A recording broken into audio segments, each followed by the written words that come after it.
I'm delighted to have Jeff with us today, everybody. I've heard Jeff, I think, speak twice during my times associated with another network membership. I did find everything he had to say very stimulating. In traditional Uspire style, it really did provoke my thinking. It stopped me in my tracks.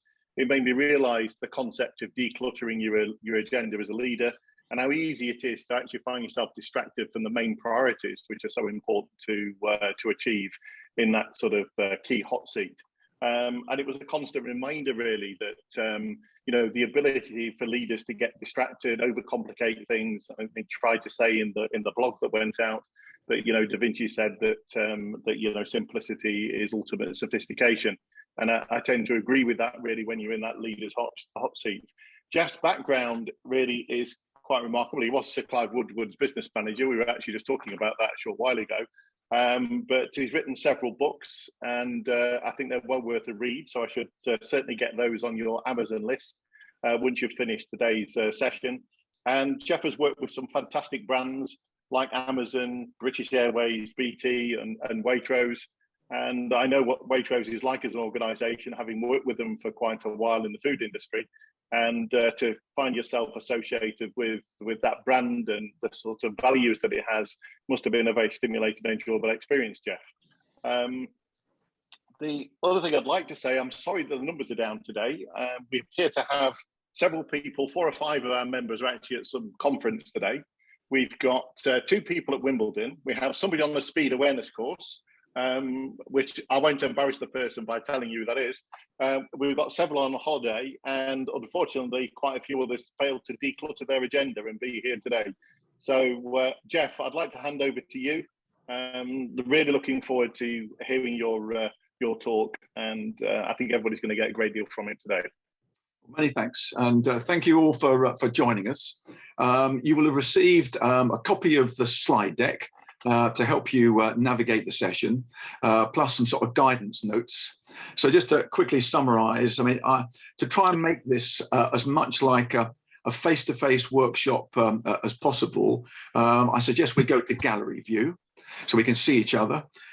Secondly, if people could put their cameras on, and if you can unmute so the conversation can flow, unless you're in a very noisy space, but otherwise the more we can interact, the better. If you have a question, just simply put your hand up and wave, but I will take some stopping points just to recoup some of the things that we're saying, and we'll take a break every hour just to give ourselves a chance to get another coffee, nip to the loo, and just stretch our legs. So that's the, if you like, the introduction out of the way. For almost 2 years, the world changed more than we thought possible. In fact, we almost ran out of adjectives to describe the times we were in. Turbulent, difficult, uncertain, uncharted, unprecedented. The American military have a term for such times, and they call it VUCA. And VUCA is an acronym for, dear, I've forgotten already, volatility, uncertainty, complexity, and ambiguity. And I think if we look at lessons that we may have learned from lockdown, is that people are looking for clarity, and they're looking for some form of certainty. But certainly we need to simplify.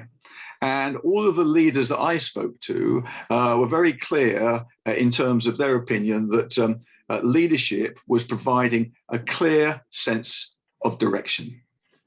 And a few years ago, I thought to myself, I said, how can you measure whether people are following you? How can you measure followership? Jim Collins, in his book, Built to Last, says that the vision is just 1% about performance. It's 99% about alignment. So are your people following you? I designed a very simple interview tool, which I call the T-test. And I'll go into an organization. I will interview along the horizontal of the senior leadership team. and then down the vertical spine of the business. So I'll interview each director of the business, and as we go down, it might be head of department, team manager, right down to the receptionist. And the T-test is about a dozen questions long. I choose normally the most relevant 6 or 8, but the first 3 questions never change. Question 1 is, what is the overall business objective? Question 2, what are the immediate priorities? And question 3, what are you doing to contribute to the priorities? So let's flip around the screen here. What's the overall business objective for your organization? Paula.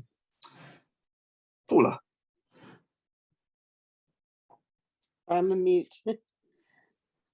Overall business objective in my role, to obviously generate sales and ensure the sort of smooth running of the operational side of the business.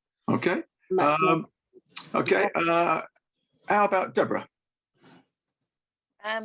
It's to hit budget and have some fun while doing it. Okay.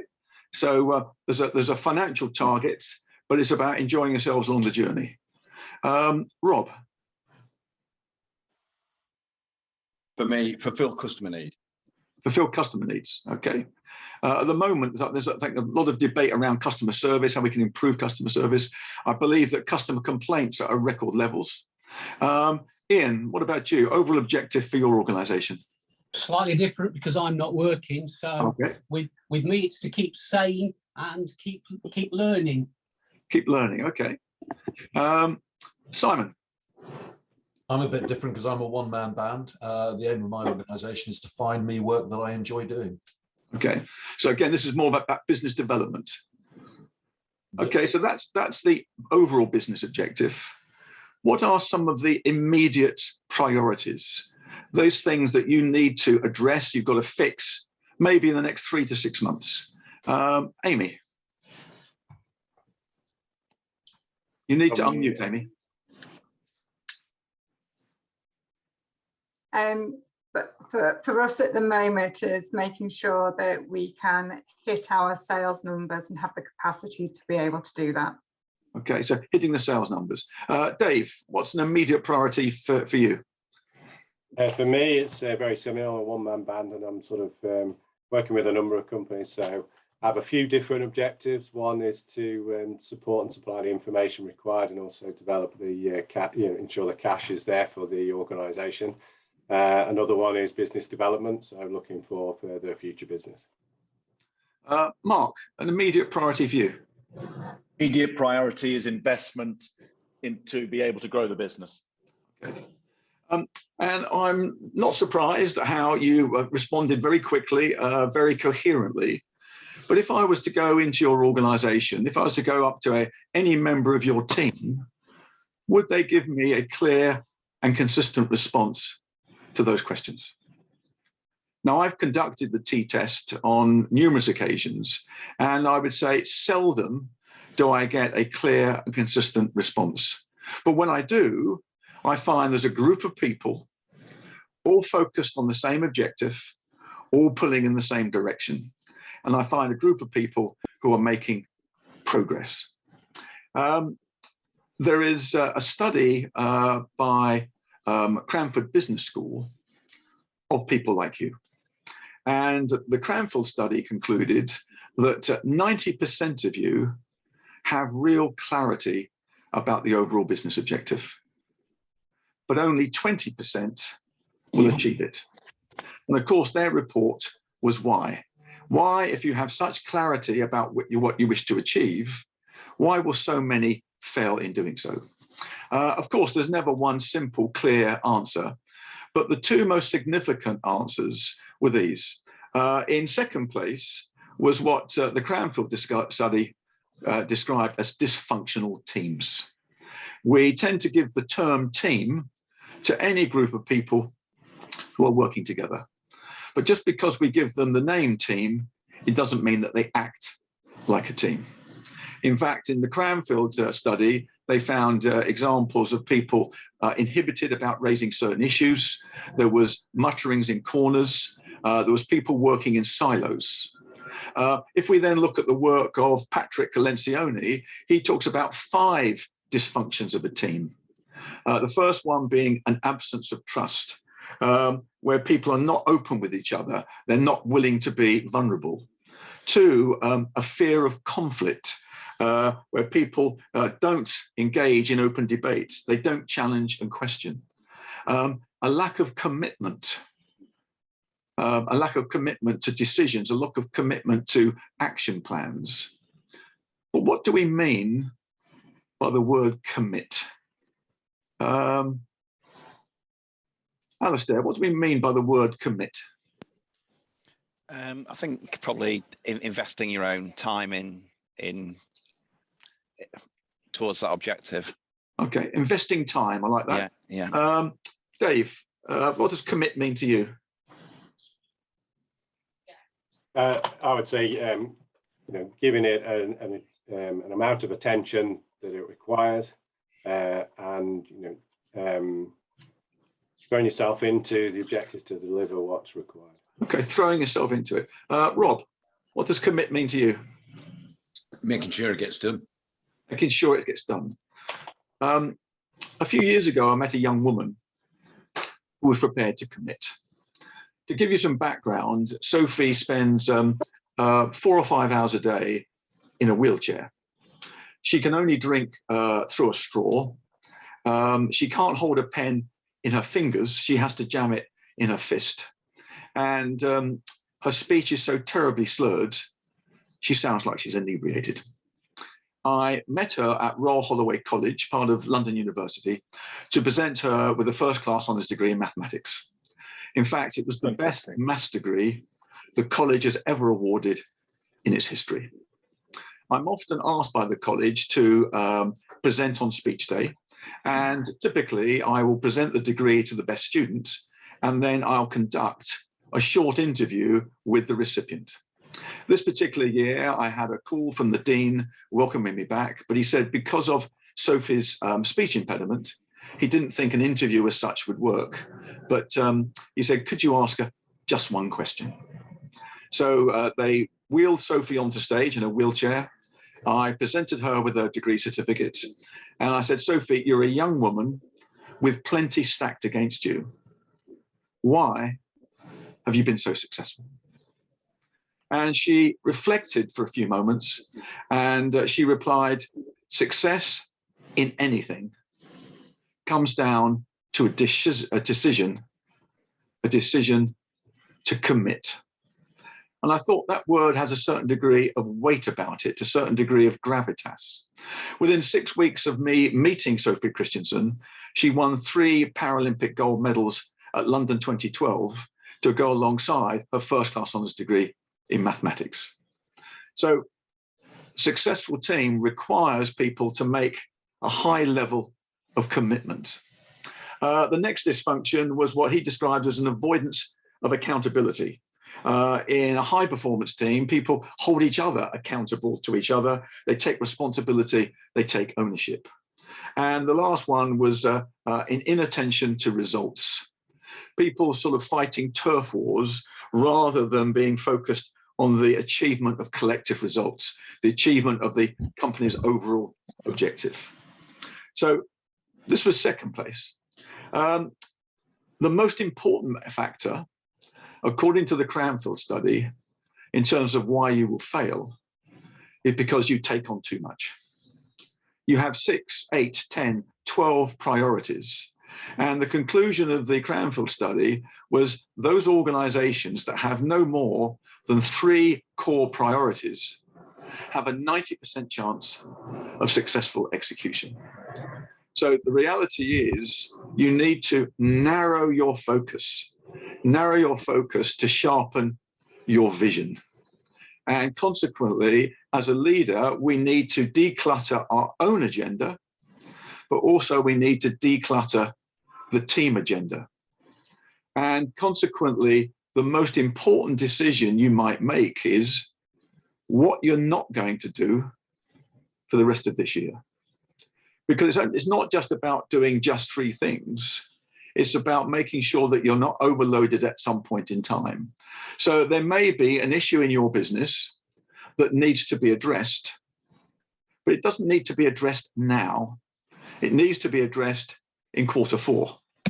So therefore, let's park it in Q4 and let's focus on the things that might be making the biggest difference now.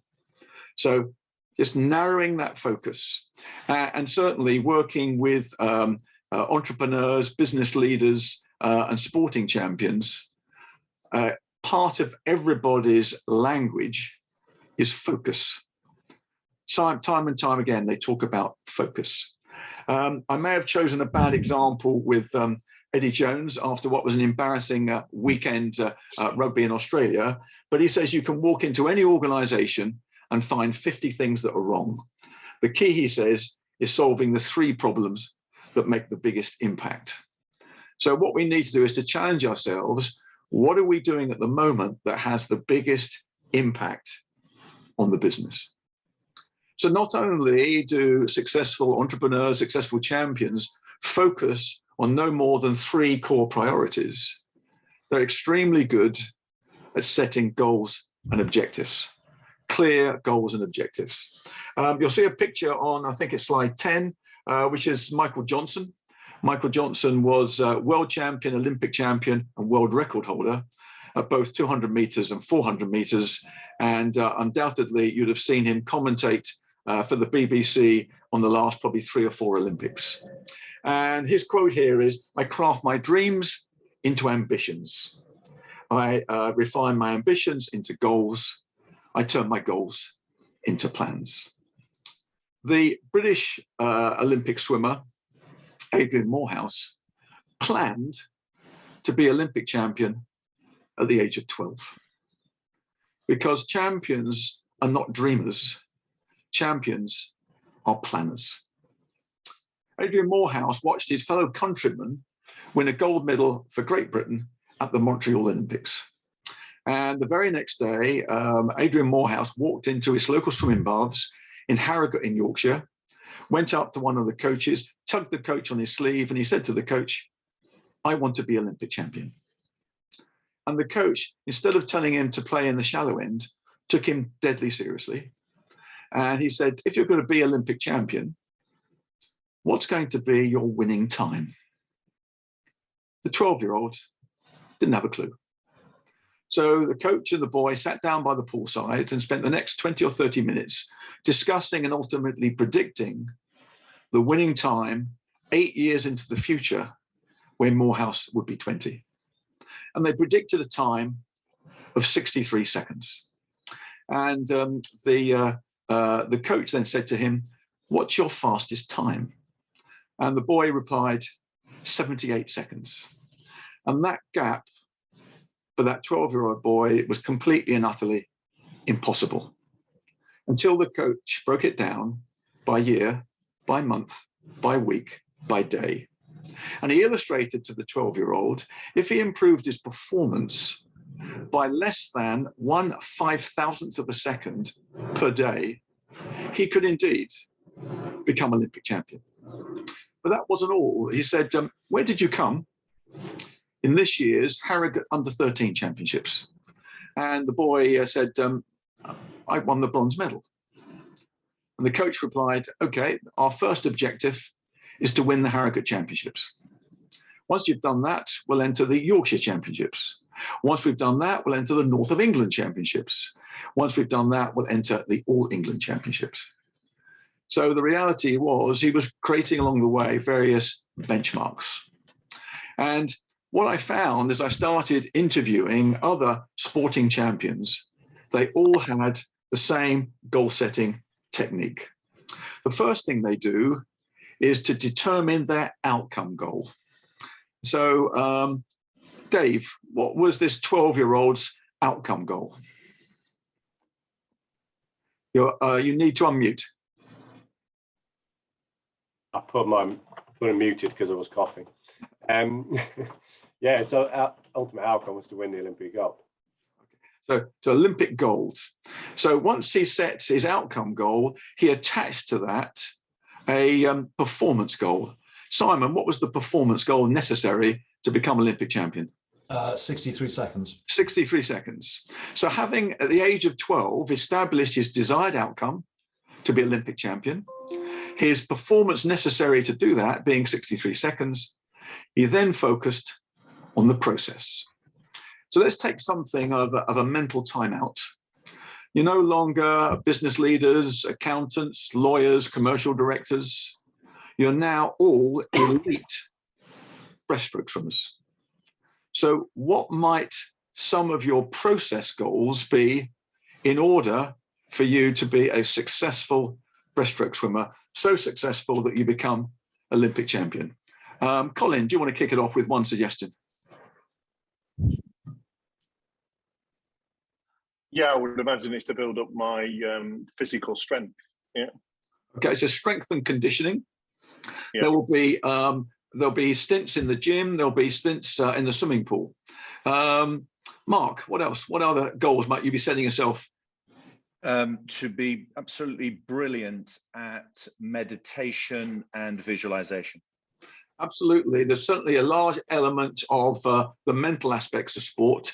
Visualization in particular, very critical. All of the Olympic champions I've interviewed all use the visualization technique. What else? Rob? Diet, making sure that the inputs are appropriate. Absolutely. The right balance of protein and carbohydrate. Critical, working with a nutritionist. Deborah? Understanding the different styles of what's the best style of breaststroke, because there are different techniques. Yeah, Deborah's spot on. He thought at the time that the Russian swimmers had a more efficient stroke. So he spent a lot of time videoing their dive and also their stroke.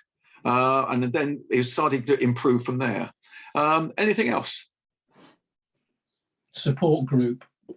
Absolutely. Not only did he have a coach, he had a training partner, he had the nutritionist around him, so there was a group. And all the time he talked about, although he was an individual sportsman, he talked about his team, his support network. The other area was his stroke pattern. He said that at the elite level, this normal stroke pattern towards the end of the race created severe pain across the tops of the arms. So severe is the pain in the end of the race that many swimmers tend to snatch their stroke towards the end. They slow down, they become less efficient. He worked with a sports psychologist that somehow he could give himself a turbocharge of adrenaline to allow him to be faster over the last 10 meters than any other athlete. The more I started interviewing sporting champions, they use this technique. And if you are mindful of some of the interviews you might see on television after someone's won a gold medal, I would guarantee you 9 times out of 10, they refer to the process. They refer to the process and they refer to the team. So what I'd like you to do now as a first sort of exercise, and this is working individually, I'd like you to think of an objective that you have between now and the end of 2022. A business objective, possibly a personal objective, but I'd like you to take that objective and break it down into 1 outcome goal. What are you looking to achieve? 2, what's the measure of that achievement? So 1 performance goal, that will have to be a number. And 3 process goals, the how to deliver the performance that will deliver the outcome. So I'm looking for you all to jot down for me your desired outcome goal. The performance associated with that has to be a measure, a number, and 3 process goals. The 3 things you might need to do to achieve the performance, which will give you the outcome. So I'll give you 2 or 3 minutes to have a go.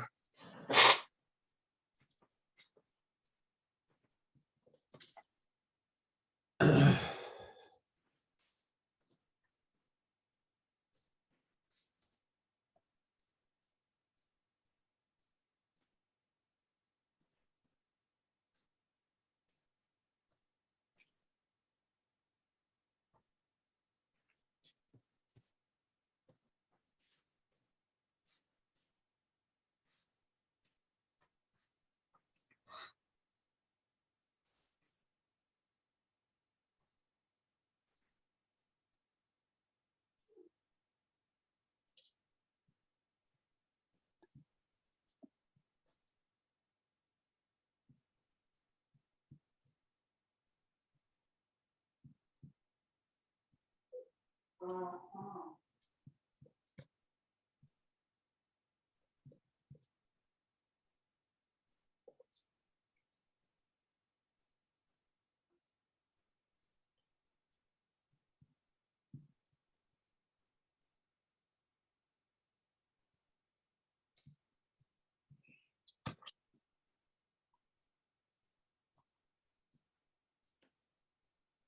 more minute and then I'll be looking for 2 or 3 volunteers.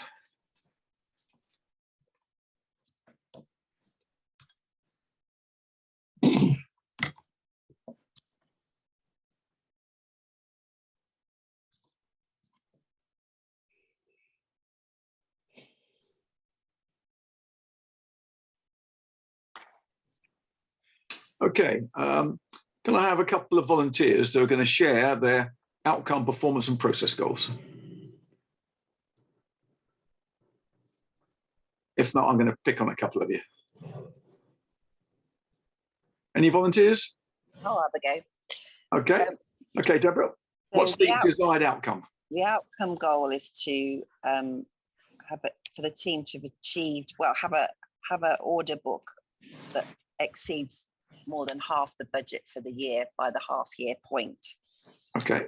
And then that would look like, in terms of a number, an order book of 1.2 million, say, for corporate. Okay. So we've got real clarity now. We've got clarity about what the objective is.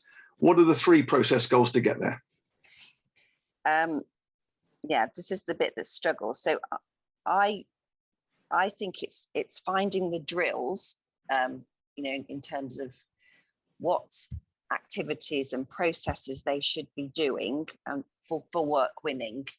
I think we've got to agree across the team what we think the best drills should be, and make sure that everybody is trained up on those drills, and that we've got them diarised in the calendar, and that we're actually monitoring the performance of those drills to make sure that the drills are being done. And I suppose then you've got to measure the outcome of, you know, I suppose what the impact is of those drills. Are they working? And if they're not working, we need to go back and adjust them. Deborah, I think that's a really good illustration. So we've got a desire for exceeding the order book at the half year. We've then got a hard number, 1.2 million. So we know exactly what success looks like, 1.2 million. And then it was a matter of introducing drills and KPIs. But as Deborah quite rightly said, involving people at that level, getting their ideas. If some of these things are not working, then we can then flex them and change them in some way. So therefore, in terms of us setting goals, particularly when we have a team, we, and I choose the word deliberately, we as the leader dictate the outcome, dictate the performance goal, but involve everybody in terms of the process. So in terms of the process, everyone feels that they've got their fingerprints on the process. But that was excellent, Deborah. Mark, do you want to have a go? Yeah, I'm using a rugby analogy, just not Sure. Just because you are heavily involved with Sir Clive Woodward, but it's front of mind because I run a sevens team, and we are very young. We're under 21, and yet we're playing in the elite level. So aspiration very high, the youthfulness of the team very significant, and we're playing against serious professional rugby players. So my desired outcome is to win the Dubai Sevens, which is the elite sevens tournament at the end of the year. The measures are that we reach the semi-final this year and that we win it next year. That's incredibly aspirational. The process is, number one, select the right people. Number two, establish personal development. When you say the right people, how would you define the right people? Purely in terms of their technical ability or other factors? Many factors that I've written down in the last week. So things like, well, I've written some of them down actually in my pad already as we go, but things like deliberate choice of words that we use with each other and with the officials that manage our matches. inclusiveness. I'm going to add one that Simon put in the chat, actually. Simon put in the chat, do the right things when no one is looking. So there will be a series of contracted behaviors. Yeah. And if you don't have those values and behaviors, you're not right. You also need to be able to run 100 meters in less than 12 seconds. So there are some technical elements to that, but it's more about values and behaviors that matter in terms of what I mean by right people. Yeah. Second process goal, establish personal development plans for all of those people. And it would be they own them, but we facilitate the execution of the personal development plan. So if each individual is improving measurably between now and the end of 2023, and they already start with all of the raw material you need to be world class, we've got a real chance. And then the third process goal is choose what I call builder tournaments. So get a standard that's stretching us, but not that we won't be winning yet. And so start to win now at lower level tournaments so we get used to winning and then push ourselves harder and higher.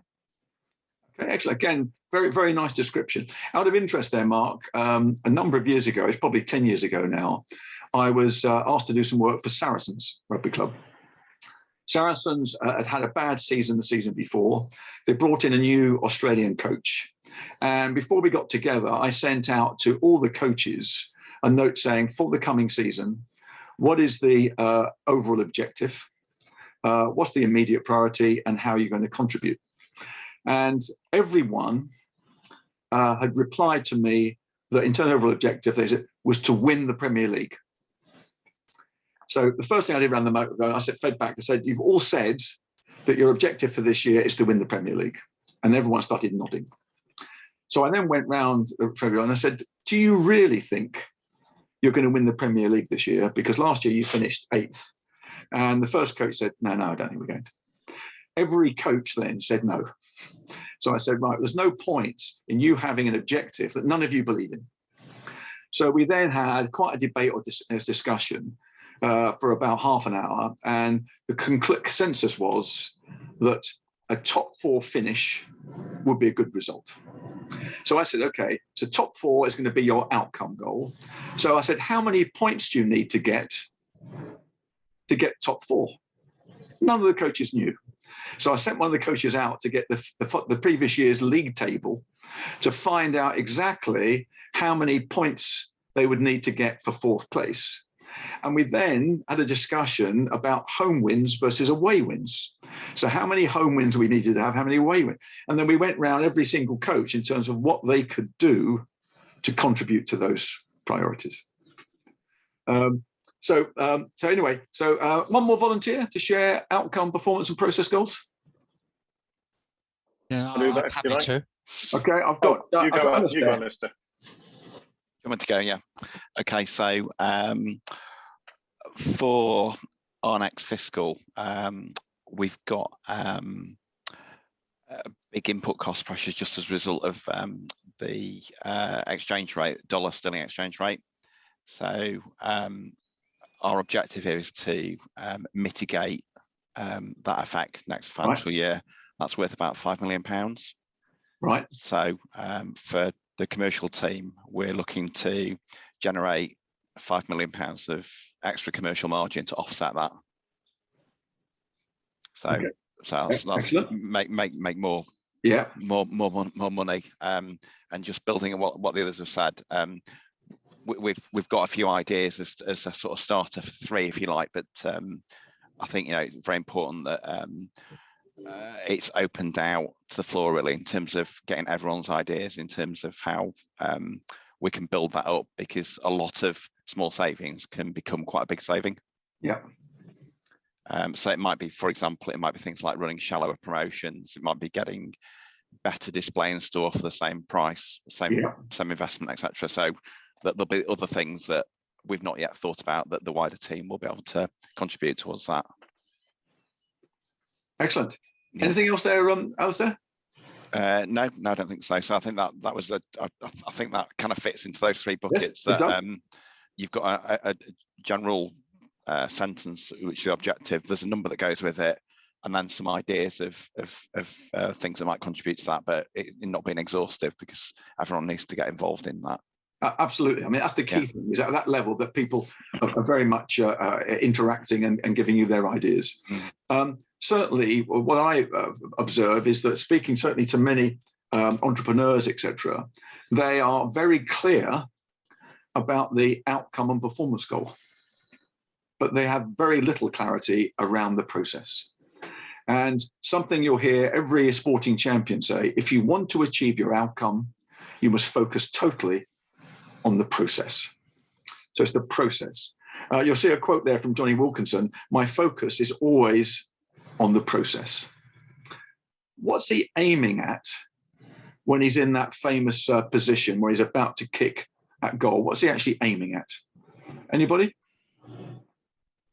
Mark? He's aiming at a particular spot between, well, yeah, he's got a visual target. And do you know what the visual target is? Can't remember, but it's very precise. Yeah. We can't not think about things.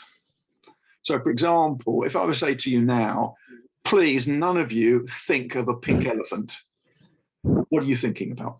Pink elephant. You can't help it. So what Johnny Wilkinson recognised was, in a World Cup final, the pressure of the occasion, 85,000 people in the Telstra Stadium in Sydney, a huge television audience across the globe. You can't say, don't think about the pressure, don't think about the crowd, don't think about that. So he needed something to divert him from the pink elephant. So he came up with the green giraffe. And his green giraffe was a woman, not particularly a young, attractive woman. This is a middle-aged woman. She's slightly overweight, and she always sits at the epicenter of the rugby posts. When she goes to the game, she's invariably encumbered in a hat, coat, umbrella, and she's invariably either eating or drinking something. And at that moment when he's looking up, he's looking at Doris. But moreover, he's actually looking to aim at the letter O on the Coke can in Doris's hand. And that was his way of removing distractions and diversions by something to focus on. And the reality, sometimes we need to give our people the equivalent of Doris to focus on, so they've got clear, clarity in terms of objective. Just going back to the business objectives and priorities. Does the name the name Simon Woodruff ring a bell with anybody? He's an entrepreneur. Did Yo Sushi. That's right. He was in the first series of BBC Dragon's Den. And as Colin said, he founded and sold Yo Sushi for £27 million. And I interviewed him on behalf of the Entrepreneurs Forum. And he told the story of how Yo Sushi took off and how he was courted by the major supermarkets to do a Yo Sushi range. He was invited by Sainsbury to visit their food technology centre, which is just off the M1 outside Northampton. It was a horrible day. It is sleeting down with rain. He drives off the motorway onto this business park, and his first priority is to try and find a parking space that's not too far away from the Sainsbury building so he doesn't get soaked. As he gets closer to reception, he sees there's a spare space immediately adjacent to reception. And he puts his foot down to see if he can nab this last space. But he noticed that there's a sign on the space. And he thought, oh, sod it, it's bound to be reserved for the commercial director, the finance director. But as he got closer, he saw the sign, and the sign read, Sainsbury welcomes Yo Suchi's Simon Woodruff. He thought, nice one. The parking space is under a very large glass canopy over the reception area. So despite the fact he's lashing down with rain, he gets out the car, he's completely dry. The glass doors to reception slide open and reveal in front of him a large mahogany reception desk.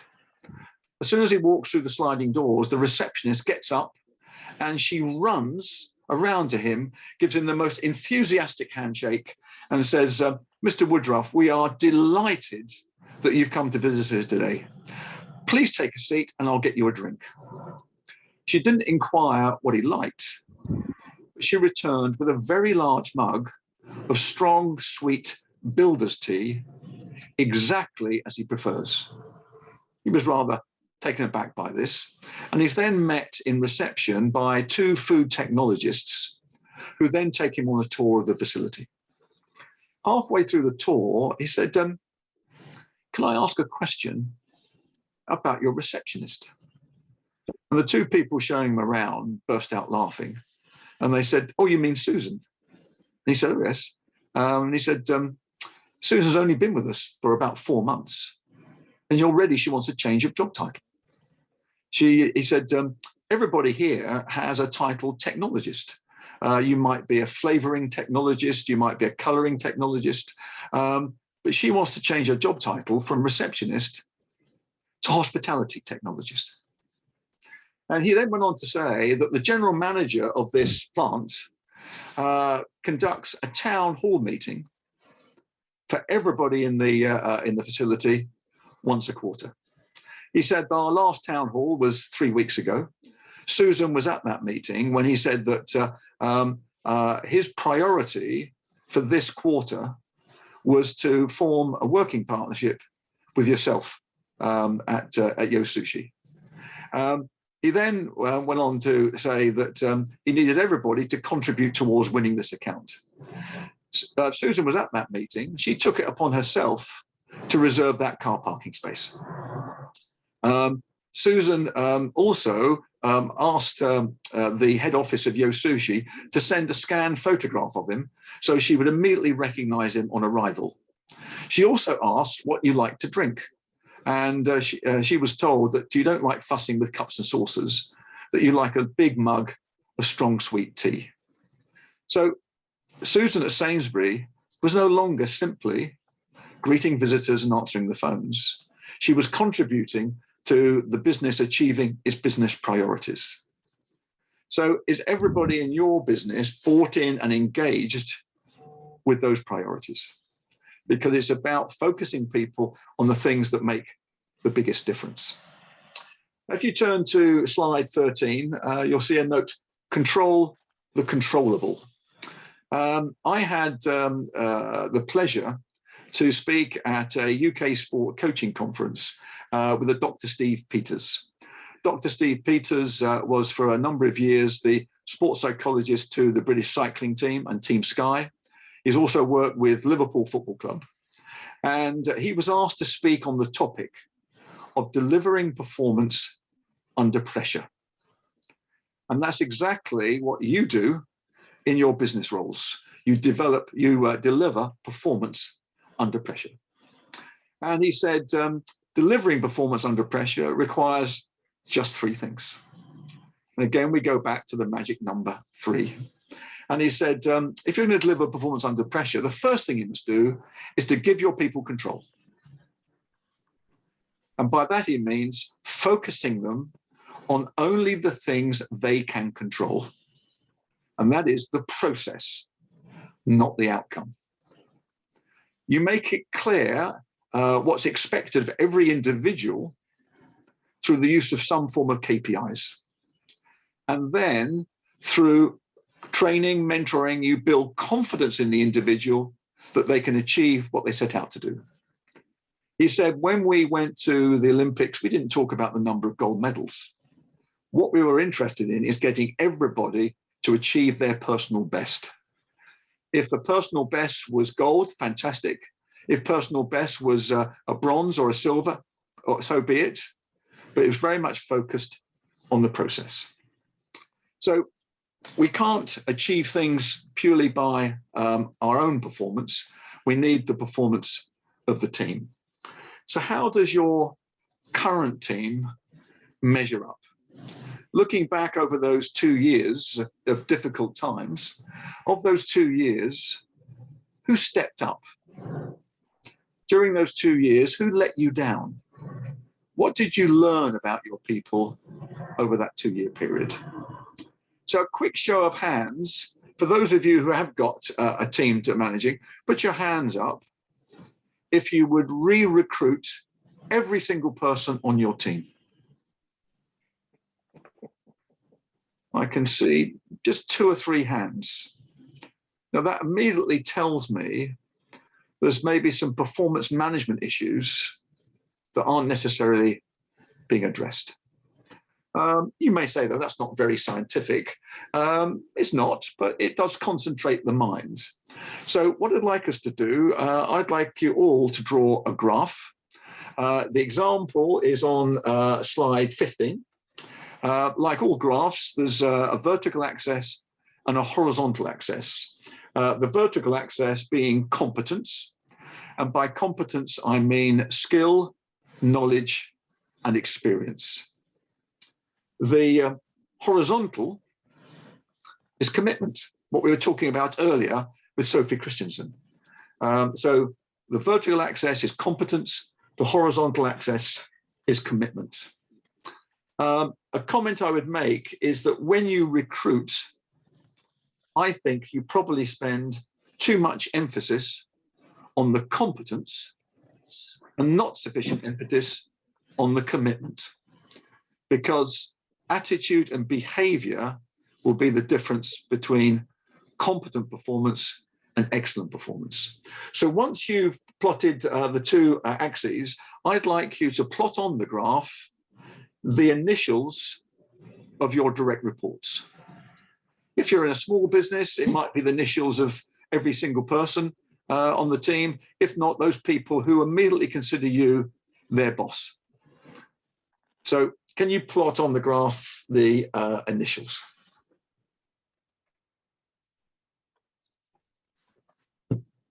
Again, I'll give you a couple of minutes to catch up.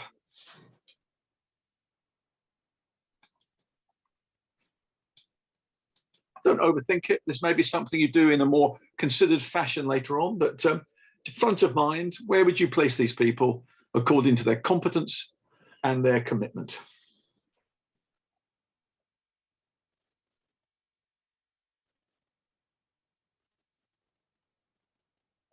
Once you've plotted the people on the graph, I'd like you to consider what is the minimum level of acceptability at the stage that the team finds itself in. I've chosen 6 out of 10 for competence, 6 out of 10 for commitment. If you've got an experienced, long-established team, that number will be higher. If you've got a newly formed, inexperienced team, that number will be lower. So have a think about where you would put that line in terms of where the team is at the moment. If you can't make up your mind, then you might want to copy me and go for a 6 out of 10. So to catch up here, you've drawn a graph. The vertical axis is competence. The horizontal axis is commitment. You've plotted the initials of your reports onto the graph, and then you've divided the graph into 4 sections. And in those 4 sections, you may or you may not have people in some or all of those boxes.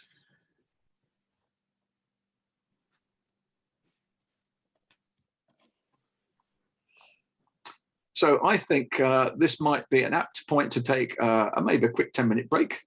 And then as soon as you come back, we're going to spend some time discussing the graph, because the graph is not just about the performance of people on the team, it's also about your performance as a leader.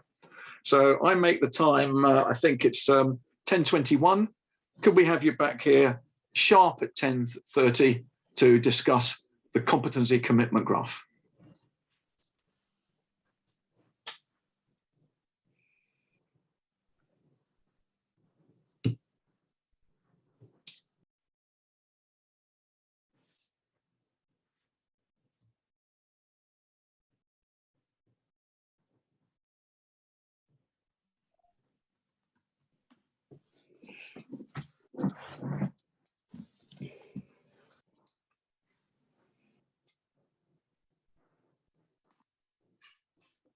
Welcome back, folks. We'll give it another couple of minutes for people to join us. In the meantime, does anybody have any questions from what we've talked about so far?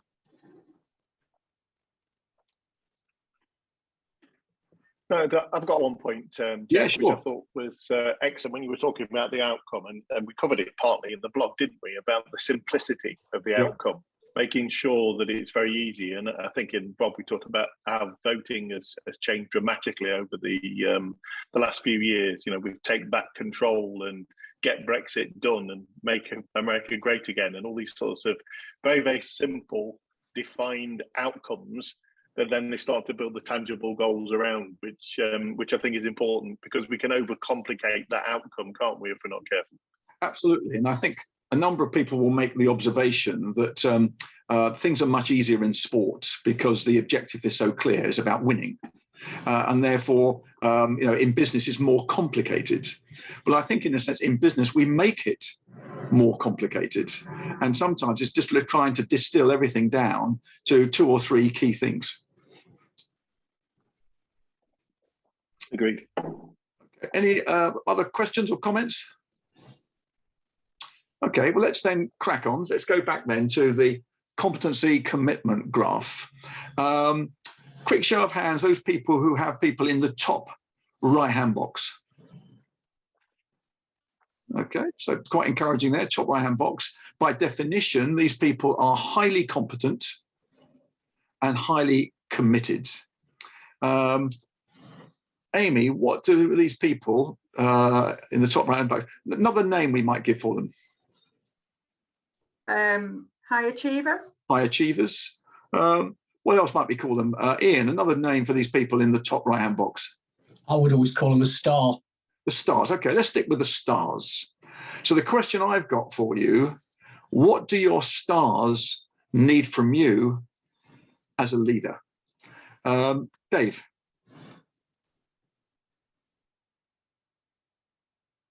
Continued support.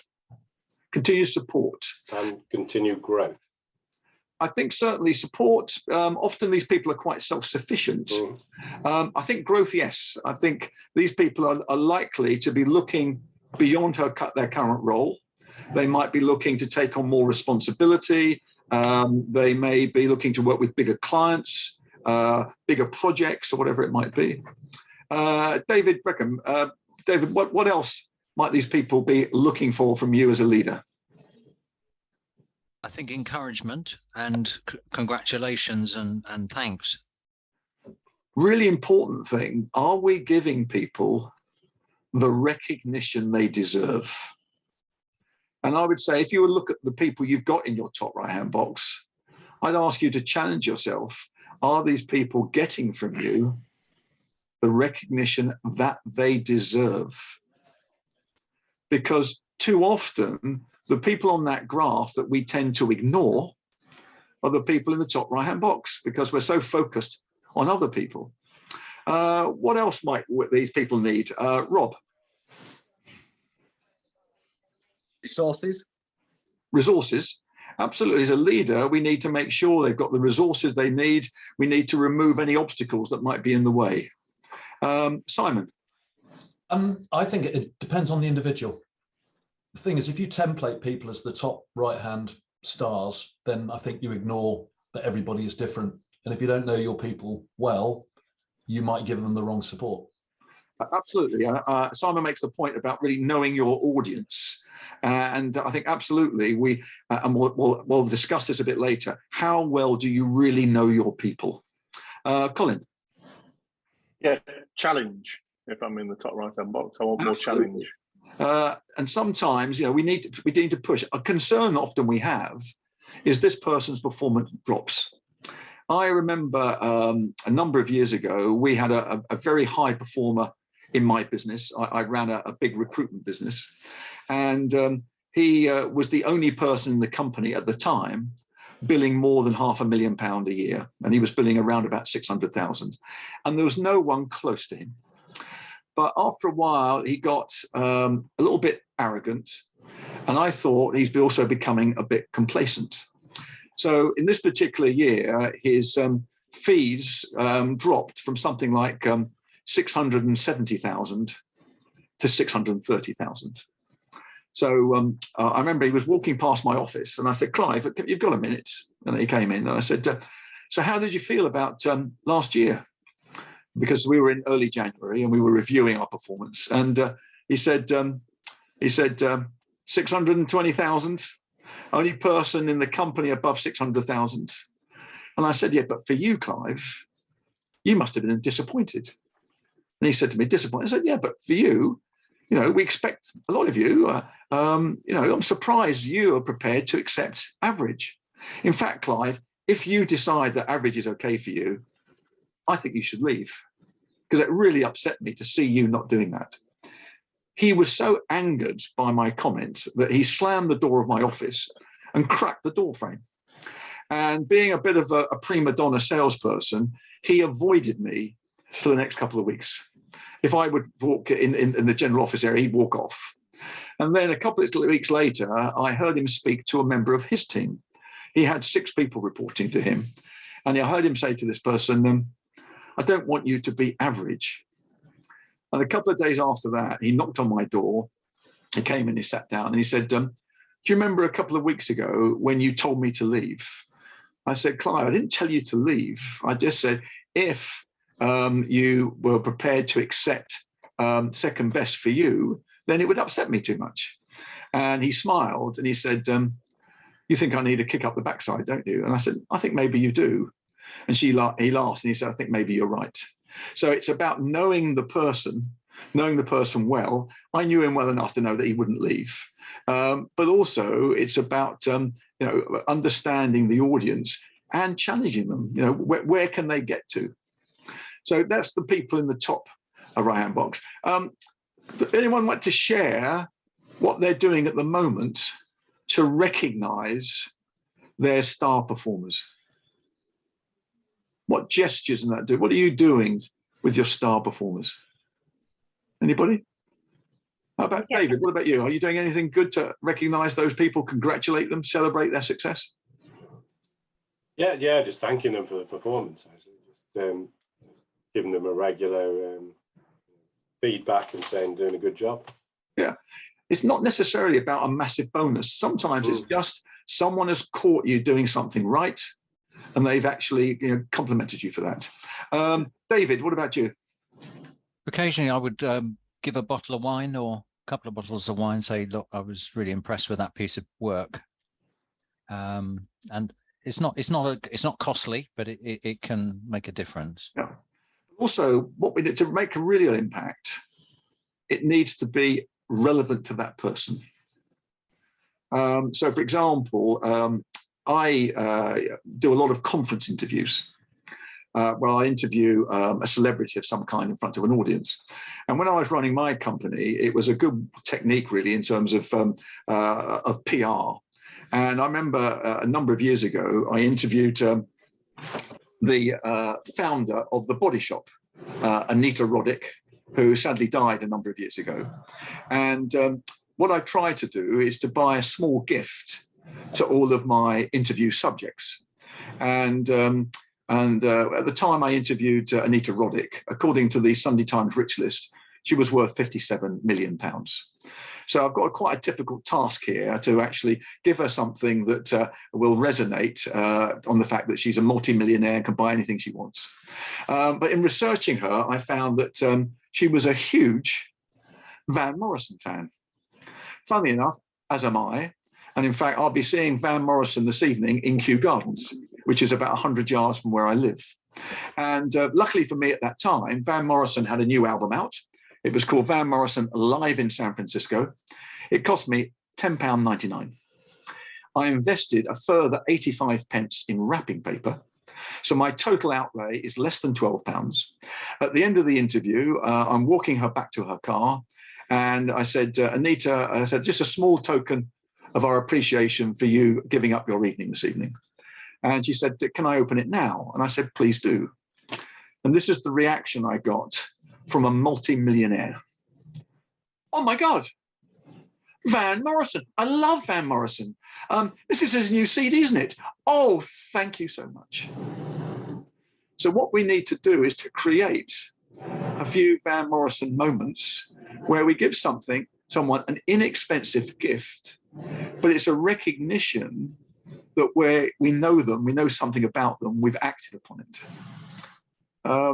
So hands up, anyone who this year has sent a letter to someone who works for them. Not an email, not a text, but a letter. Now, my daughter, if she was in this call, she would be entirely embarrassed.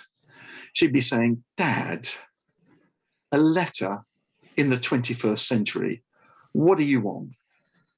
But what's the difference between someone who works for you receiving a letter at home rather than you sending them an email? The content is exactly the same, but one's posted to the home address, one is in their email inbox. What's the difference? Deborah, what's the difference? It's a personal effort that you've taken extra time and energy and thought to find out their address, to write it by hand, and to send it. Absolutely, absolutely. I took a leaf out of my boss's book. The company I ran was part of an American conglomerate, and the chief executive was a gentleman called Max Messmer III.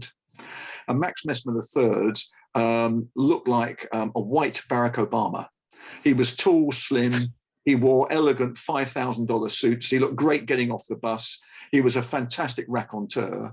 But when he came to the UK, he'd always say, Jeff, could you put on a drinks reception for your very best people?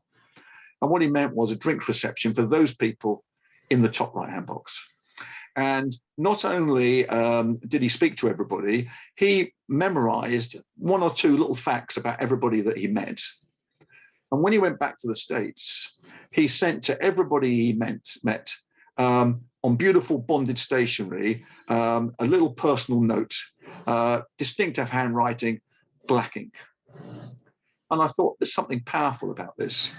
So I acquired over the next few weeks, which I then used over the next few years, a pile of weird and wacky postcards. And these really weird postcards would be in the bottom right-hand drawer of my desk.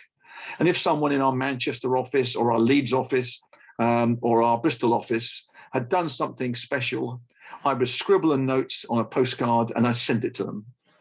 And to my surprise, weeks, months, sometimes years later, on someone's workstation on a notice board was one of my weird and wacky postcards.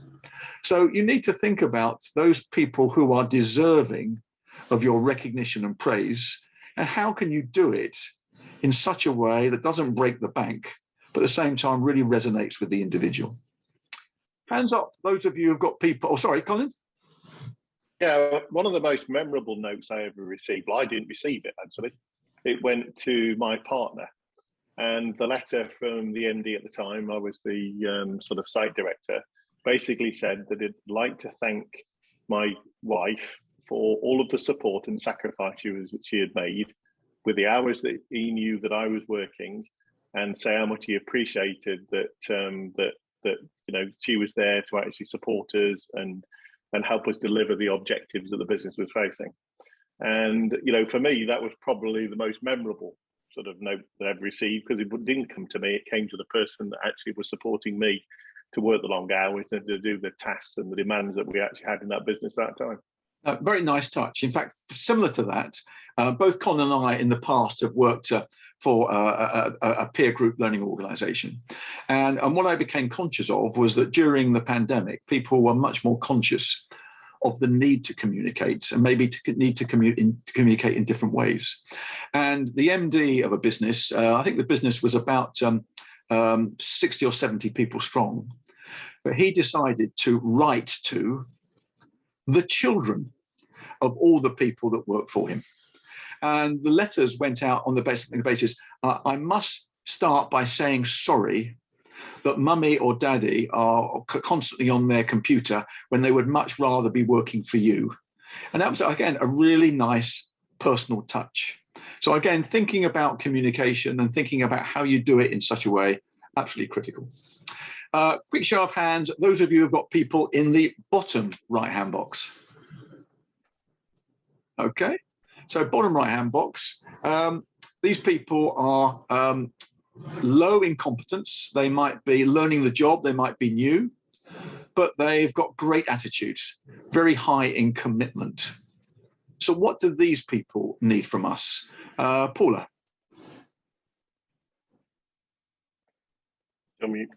Yeah, I think they need clarity in terms of what are their aims, what are their goals, potentially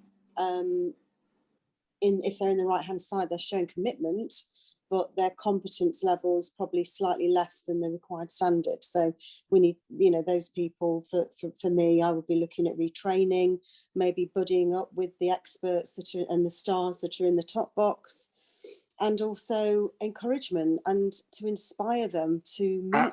Absolutely. So very, very nice response there, Paula. Very much about providing guidance and support. As you say, trying to increase their skill level. So there may be some form of training. I like the idea that we would buddy them up with someone in the top right-hand box. We might provide them with a coach or a mentor, or there may be something that you see in them, something, that actually you decide to make these people your personal project. You take them under your wing and you fast track their development. Excellent. Okay. And these people are maybe the high potentials, maybe. Hands up, those of you who've got people in the top left-hand box. Anybody? Okay. Deborah has, and Alistair. Alistair, you first. What do these people need from you? Well, if any, what name would you call them first? What name's this person?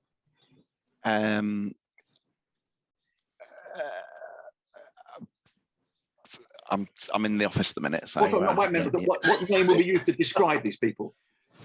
Term to describe them. Negative. Negative. Okay, Deborah, how would you describe them? A bit siloed, actually. I think they're competent, professional people, but struggle to get them to get into the team mentality. They kind of just operate solo. Okay. The management textbooks will variously describe these people as mavericks, terrorists, saboteurs. If you are a Harry Potter fan, these will be the Dementors. They suck the energy out of the room. So what do these people, Deborah, need from us as a leader? Well, it's trying to get them, to find out what they value and try and get some alignment with the rest of the team. Really, it's working with what is motivating them. It's hard to, because they are competent people. They are very competent people, but it's just trying to get them in the boat rowing in the same direction. That's right. Alistair, your comments. What else might they need from us? Well, I think just building on what Deborah just said, I think it's channeling their energy so it can be more positive, because they can be quite influential with some other people in the team. Absolutely. So often being listened to. Yeah. What's the first thing we need to do? Well, I think what I've discovered is that in this instance that they feel that they've been listened to. Okay. Colin, you had a comment, I think. Yeah, I think sometimes these people are disenchanted or demotivated, or sometimes just actually in the wrong job. They've been perhaps overlooked for promotion. There could be all sorts of different reasons why they're actually lacking the commitment. But obviously they're maintaining a level of competence.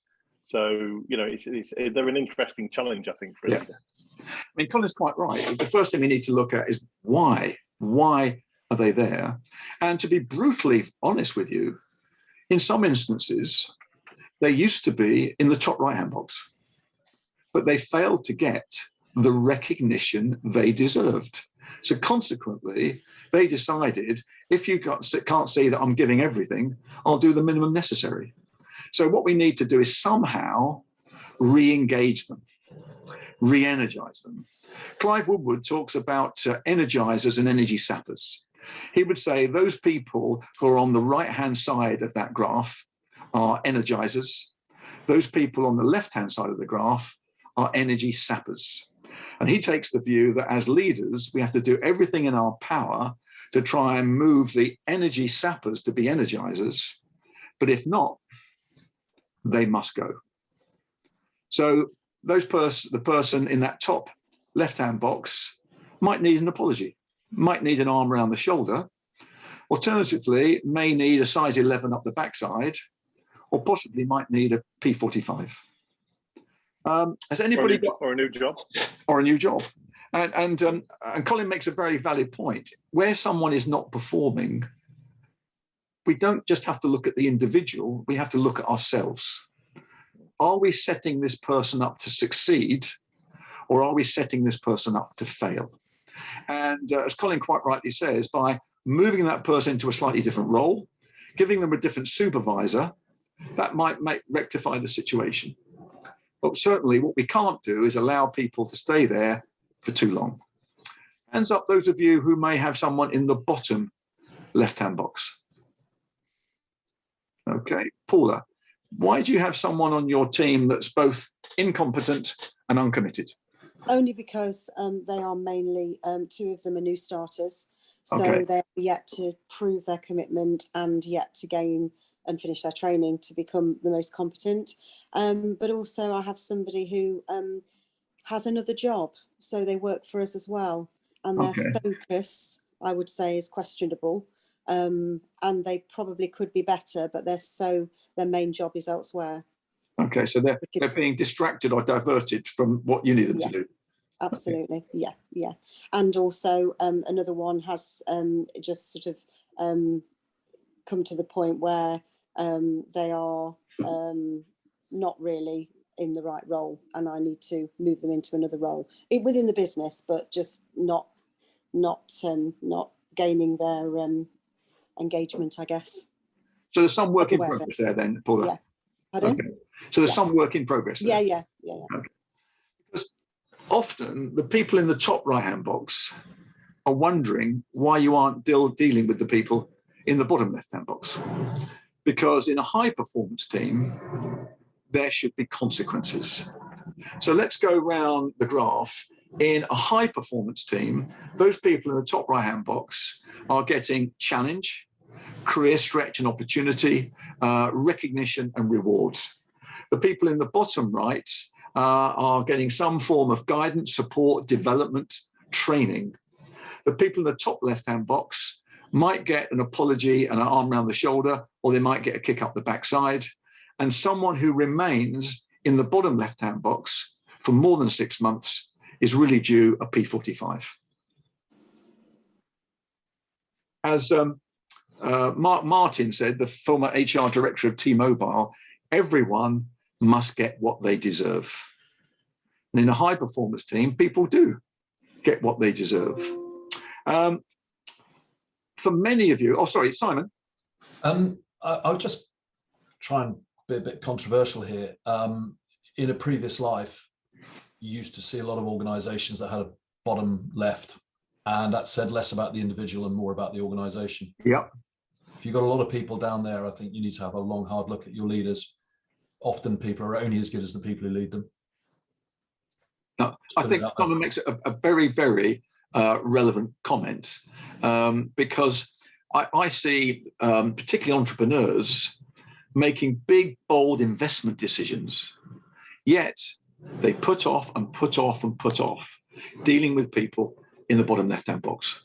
Now, the excuses people give are it's difficult with employment legislation to fire people. No, it isn't. You can navigate your way around that.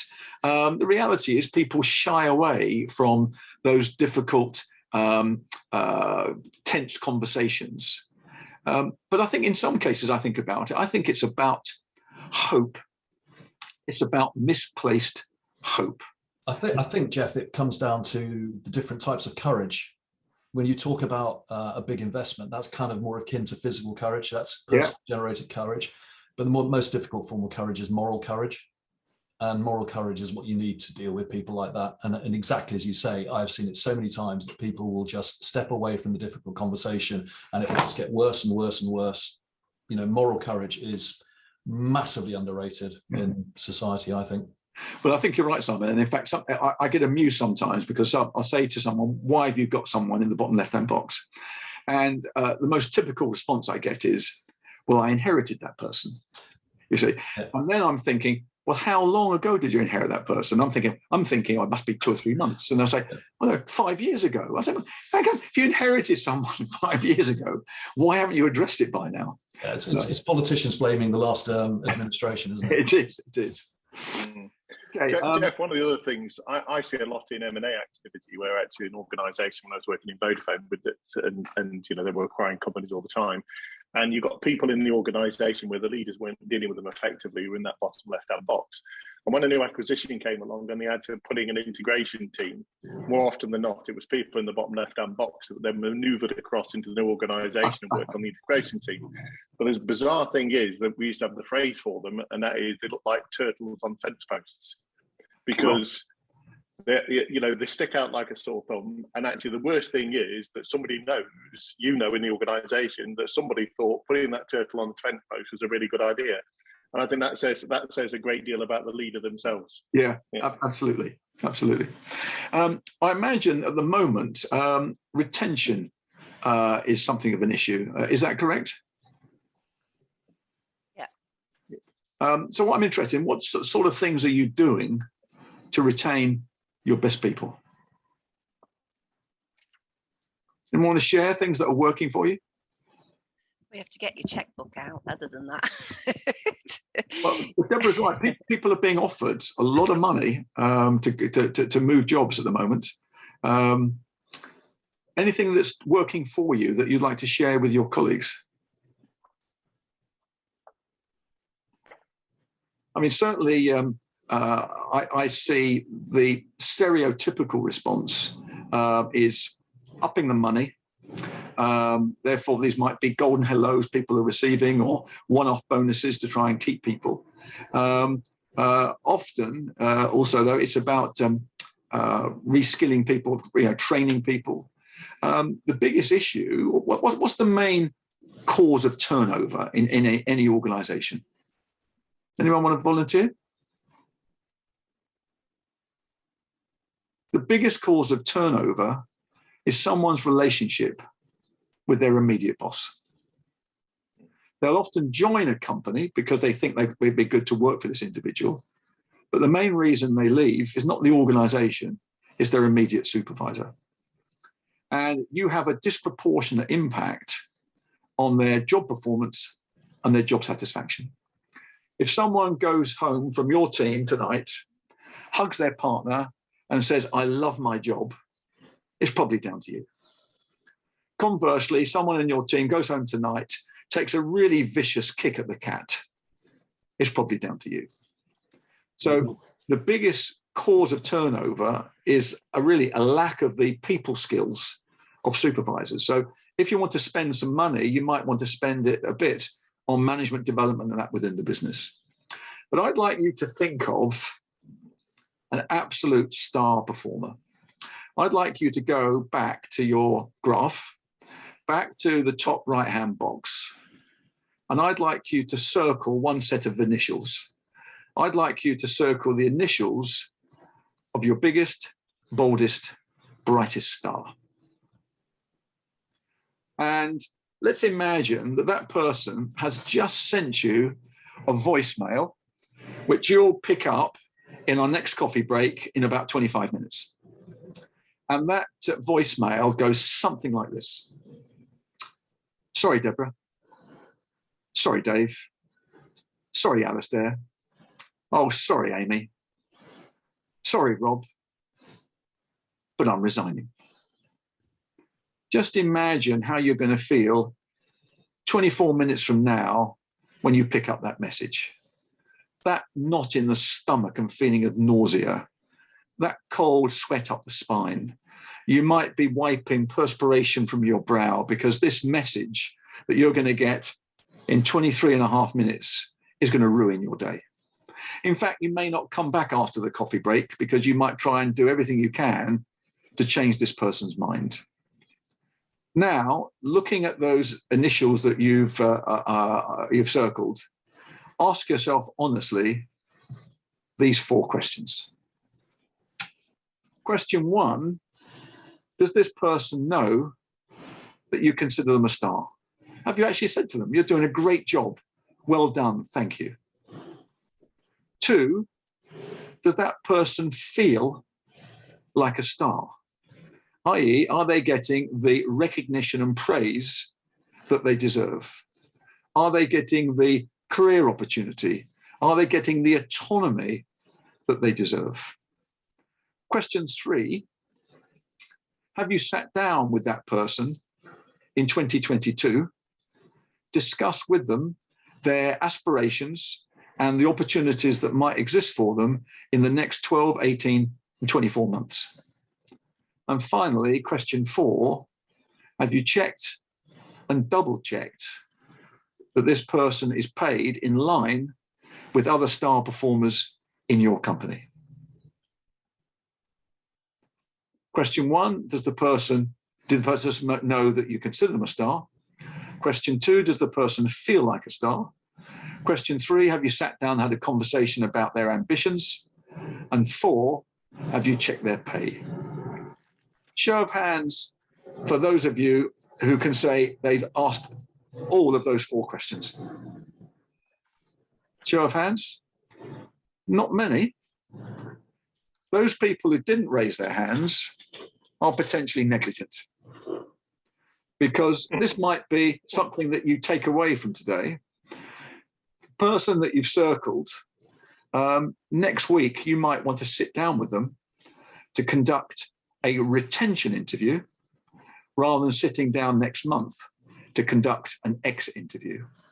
Because in the current marketplace, it is imperative you keep hold of your stars. You've got to create stickiness with your star performers. Yeah, sorry to butt in again, but not at all. Again, in a previous I'd like you to get involved as much as you can. In a previous life, a lot of people here know I was in the army. In the army, you were mandated, you had to do this. You had to do a mid-period appraisal with every single direct report at 6 months. If you didn't give them that mid-period appraisal, then they could refuse to accept their end-of-year report. And at the end of every year, you would have to then write on them, and you would absolutely have to categorize where that person sat in the pecking order. And we used to have to do, it was absolutely everybody's right to receive that. And it's a lot of work, but it is I think, an incredibly robust system that really does bring the best talent out. Well, my experience, having dealt with a number of senior military people in terms of some of the books I've written, I think probably it's in the military where people only get really proper leadership training. In industry and whatever, we are making it up as we go along, and we're making a huge number of mistakes, but I've been immensely impressed. People that have contributed to my books include Major General Patrick Cordingley, Field Marshal Lord Inge, really top people, and I've come away thinking, wow. And I never forget being with my co-author at the Cavalry and Guards Club in Piccadilly. You move in high circles. And we had, I think, a 2-hour meeting with Patrick Cordingley. And as we left, she turned to me and she said, Jeff, I'd follow him anywhere. So I was really impressed. And in fact, I'll probably tell you a couple of anecdotes later. Yeah, the military appraisal system, if anybody ever wants to talk to me about it, I would be very happy to discuss it offline. As I said, there's a lot of work, but it is absolutely the culture. And as a leader, it is your principal job. Well, I'd encourage people to take you up on that offer, definitely. Where we are now, Yep. Just one quick question, really, because one of the things I would have put into the 5 questions, or 4 questions, maybe embedded in this aspirations, is understanding sort of your stars' expectations of you as their leader. Yeah. Yeah. And would you pick that up as part of the discussion around sort of aspirations, or in that area? With which of the 4 questions would you? Well, I think you feel question, that particular topic. One question, which maybe I should have included, which is probably the most important of all, is I think every single one of you must know the answer to this question for every member of your team, and that is, what do you need from me for you to perform at your best? And the answer will vary tremendously. What I find in people moving into their first managerial role, they are, I think, overwhelmed by the fact I've got to treat everybody the same. We have to take the leaf out of the coach's book that actually we provide tailored coaching depending on what the individual needs. So the answer to that question, what do you need from me for you to perform at your best? One response might be, what I need from you is a sounding board. If I could sit down with you for 20 or 30 minutes once or twice a week, that would be great. Another person might say, can you catch me doing things right? I respond well to a pat on the back. Someone else might say, I need some support. Someone else might say, I get a bit complacent occasionally. You might need to give me a kick up the backside. So I think ultimately we need to know what does each individual need from us. And you can't motivate people you don't understand. In fact, let me tell you a story that Field Marshal Lord Inge told me. I should say Field Marshal Lord Inge, and I'm sure Simon will correct me if I get it wrong, he was head of the British Army until he got promoted. And I think it was from 92 to 96, he was Chief of the General Staff. And he was the most senior military man in Britain. And I asked him about leadership lessons. And he said the most important leadership lesson he received was after graduating from Sandhurst, he was posted to Hong Kong to take charge of a platoon of 33 men. He'd been in Hong Kong for about 2 or 3 weeks, and out of the blue, he received an invitation from his sergeant to join him for a drink in the sergeant's mess. Now, I think this is correct there, but you can correct me if I'm wrong there, Simon. Anyway, so the young officer Inge, was a bit surprised by this. He turns up at the sergeant's mess, and to find that his sergeant is in full regimental uniform. The sergeant invited the young officer to sit down, offered him a drink, and he said, "Sir, I noticed that when you inspect the men, you pay meticulous attention to how they are turned out. As you walk along the line inspecting each soldier, I noticed that you pay particular attention to their cap badge, the shine on their belt buckle, the polish on their boots. And sir, the men have never been so well turned out." And the young officer Inge felt pretty good. But the sergeant then said, "But sir, I noticed that when you inspect the men, you never look at your men in the eyes. And it's most important that you get to know those 33 sets of eyes as quickly as possible. Because if you look at your men in the eyes, it'll tell you whether they're being bullied. If you look at your men in the eyes, it'll tell you whether they've got a drink problem. If you look at your men in the eyes, it'll tell you whether they've got a problem with their partner. And sir, it's most important that you look them in the eyes when you take them into battle." And the young officer Inge said, "Sergeant, why didn't you tell me this from the beginning?" And the sergeant replied, "Had I told you from the beginning, sir, you'd have forgotten, sir. But now, sir, you will never, ever forget." And that was the story, or an approximation of the story that he told me. But of course, it's an illustration. How well do we know our people? So let's have a go at finding out how well we know our people. So let's start. I'll start with Rob. I'd like you to go back to the graph, and I'd like you to choose one set of initials in the top right-hand box. Can you tell us the initials? Yeah, ID. Okay, and can you give us the person's first name? Indy. Okay. Can you tell me about, is it Lindy? Indy. With Indy. an I. Can you tell us about Indy? She's got 2 children, married. She married loves to the who? outdoors, loves what she does. Married to who? Indy, another Indy. Another Indy. Okay. Names of the children? Avani and Davni. Okay. Keep going. Been with us for 5 years, just tripped through a 5-year service. She's gone from being an entry-level member of the team to running the team in that period of time. So she had lots of elevation. It's been a learning journey for her, but she's enjoyed the challenge.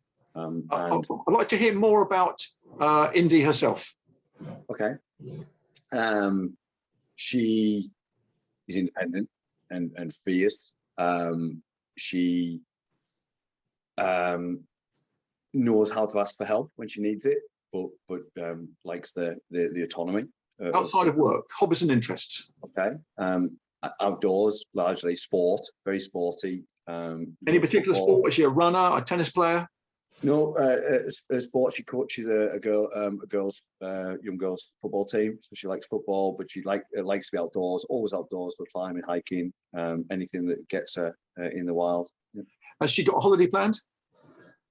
She doesn't do holiday very much. She kind of takes short breaks, but yeah, she's got a few bits coming up. Yeah. Okay. You were to meet her for a drink after work. Yeah. You've got to the pub or bar first. Yeah. What's her favourite tipple that you'll have waiting for her? Yeah, a gin. Yeah. A gin. Any particular gin? Fruity, usually, something. Yeah. So any particular topic to go with it? She's not bothered about slimline stuff. So I'll just go with a full fat tonic. Yeah. Okay. I think Rob did pretty well. I thought what was interesting, the first thing that Rob talked about was Indy as the person, except mentioned about being married and having kids, rather than getting into the job description. But no, interesting. Let's see how other people might do. Can I ask Dave? Can you choose someone you circled in the bottom right-hand box? Yeah. What's their name? I am. I am. Okay. Tell me all about I am. So it's a young lad, has a girlfriend. He's joined as apprentice. He's still learning the job. Only been in the role 6 months.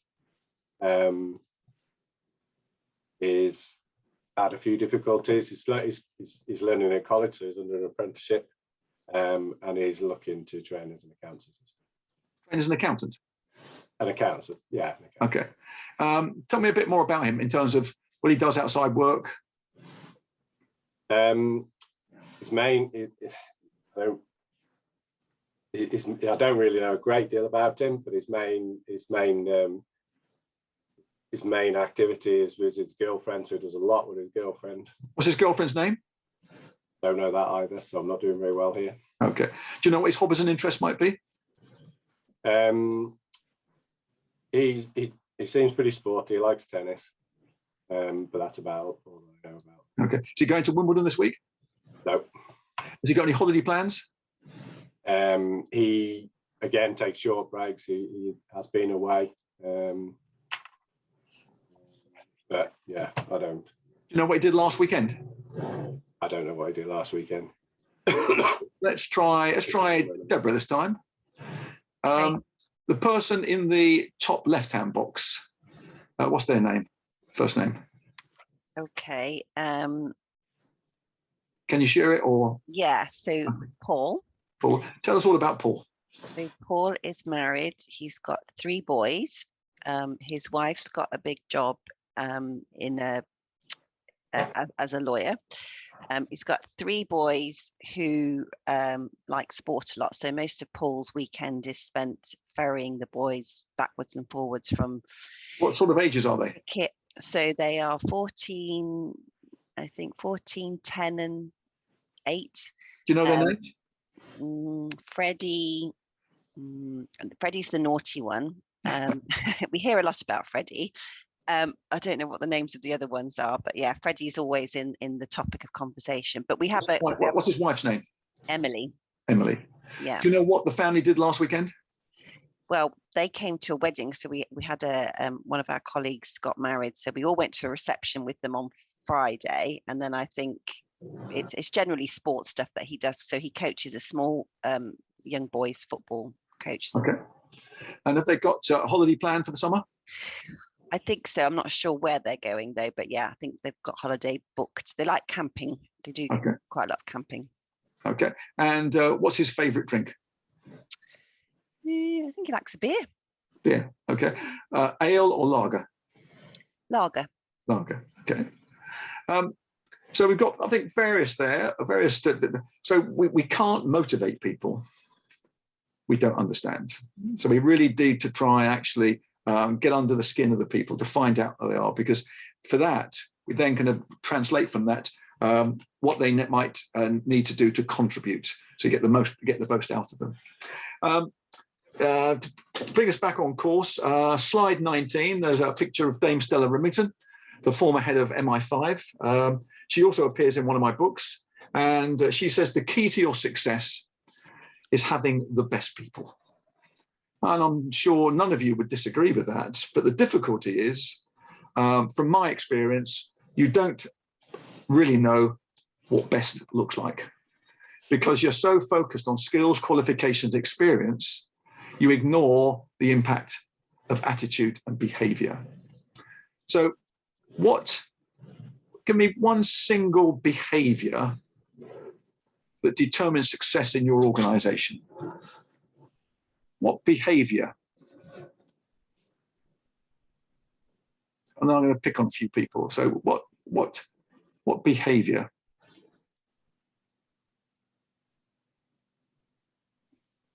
Enthusiasm. Enthusiasm. Who's that? Sorry, I'm looking down the screen. Deborah. Deborah. Yeah. Enthusiasm. Okay. Let's have a few others. Paula. Getting to work on time and. What, reliable. Yeah, being reliable. Okay. David.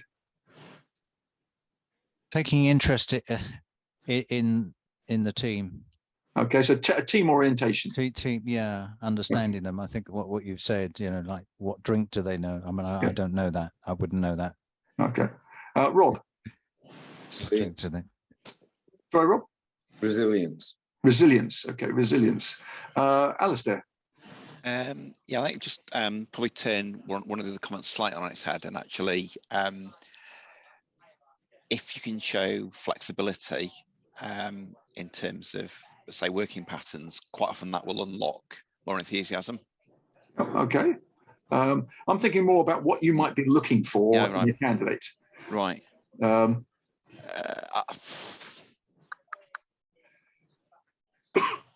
Amy, what would you be looking for in a candidate in terms of a particular behaviour? The ability to work collaboratively. Okay.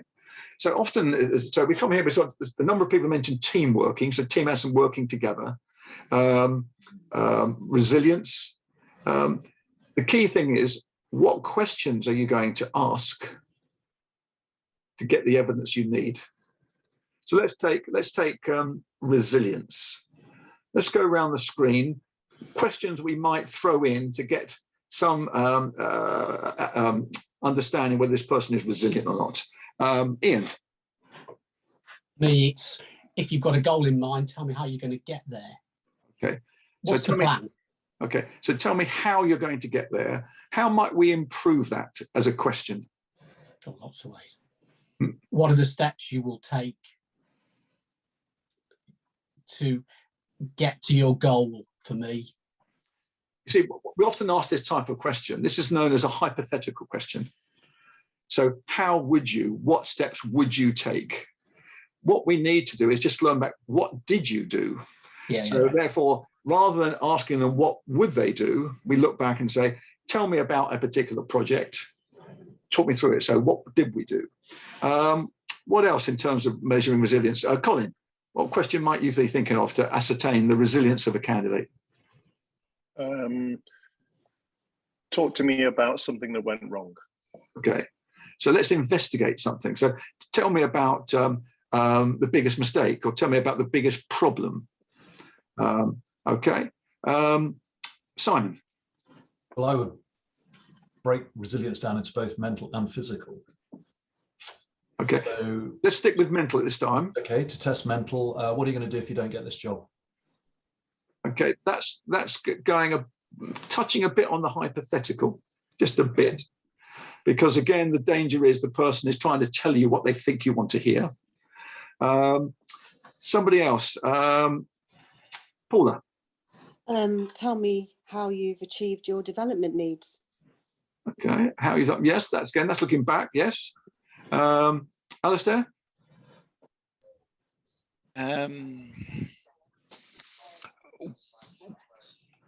I think things like what's the biggest mistake you've made and what did you learn from it? That could work fine. typically, we are asking for examples. And when we ask for an example, what example does the candidate typically give us?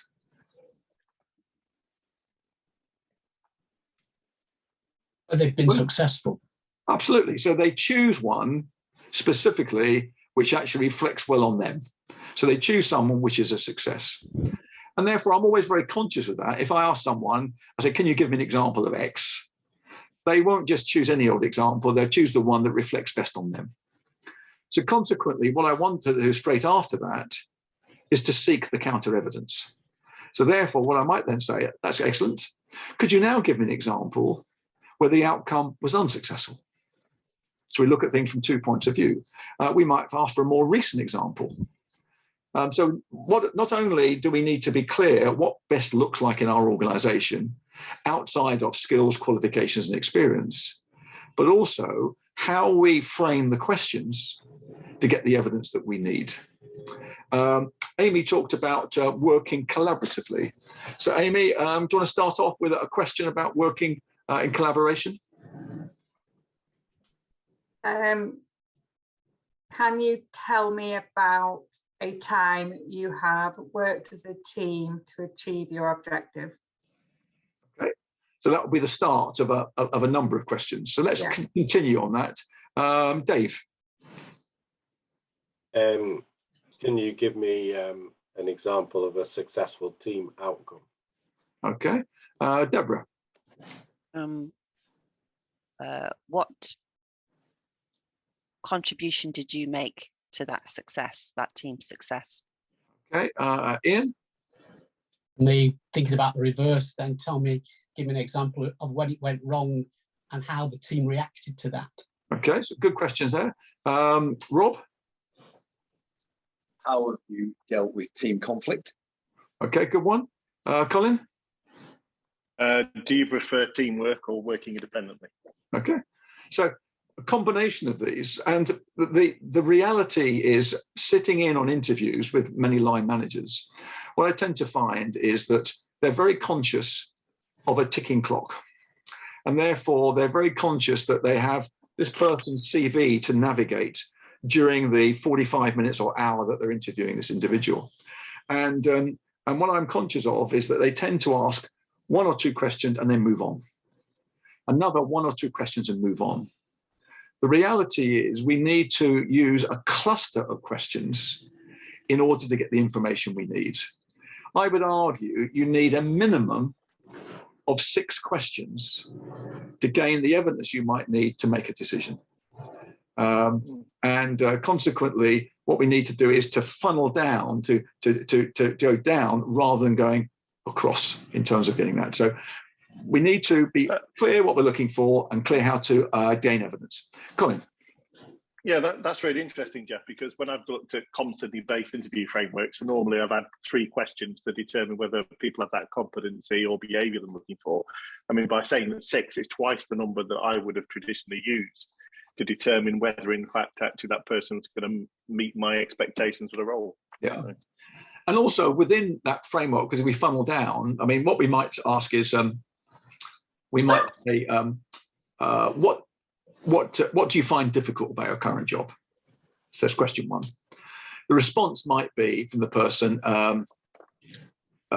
over-demanding clients. And then question 2 might be, in what way would you see it as over-demanding? And the person describes. I then say, can you give me a specific example? What did the client do? How did you respond? That's question 4. What was the outcome? Question 5. Question 6, what did you feel about that? 5, what did you learn? So we can get down to it's funneling down rather than 1 or 2 questions and moving on. We're too keen to move on rather than actually mining down to be important. So that's in terms of understanding what we're looking for. In today's job market, we need to win the attraction game. For you to recruit the best, first, we have to attract the best. And therefore, we need a very compelling answer to why should I come and work for you? So can we go around the screen in a moment? Can you all write down, I'll give you a minute or two, what's the one compelling reason why someone should come and work for you? I'll avoid those people who've got a one-man bands, but those people who've got a team, why should they come and work for you?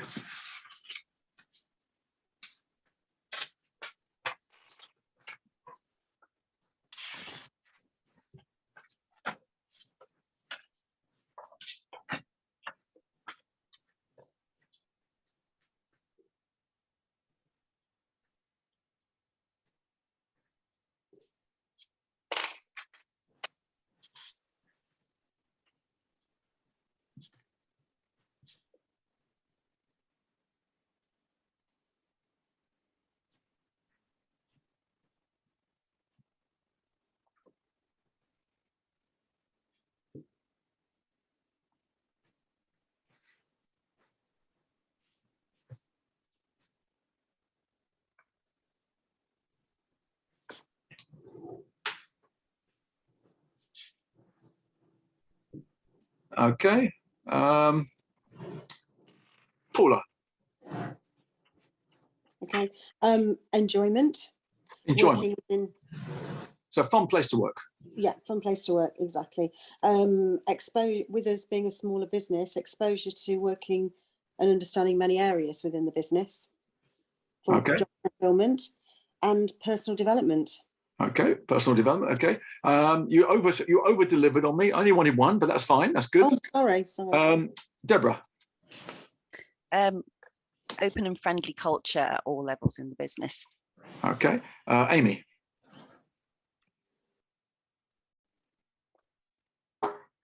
Passionate people. Passionate people. Okay, Alistair.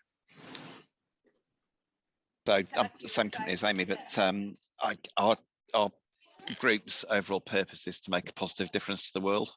Okay, David. I'd say something like, so you can develop and progress as far as you possibly can by showing capability and commitment. Okay, Dave.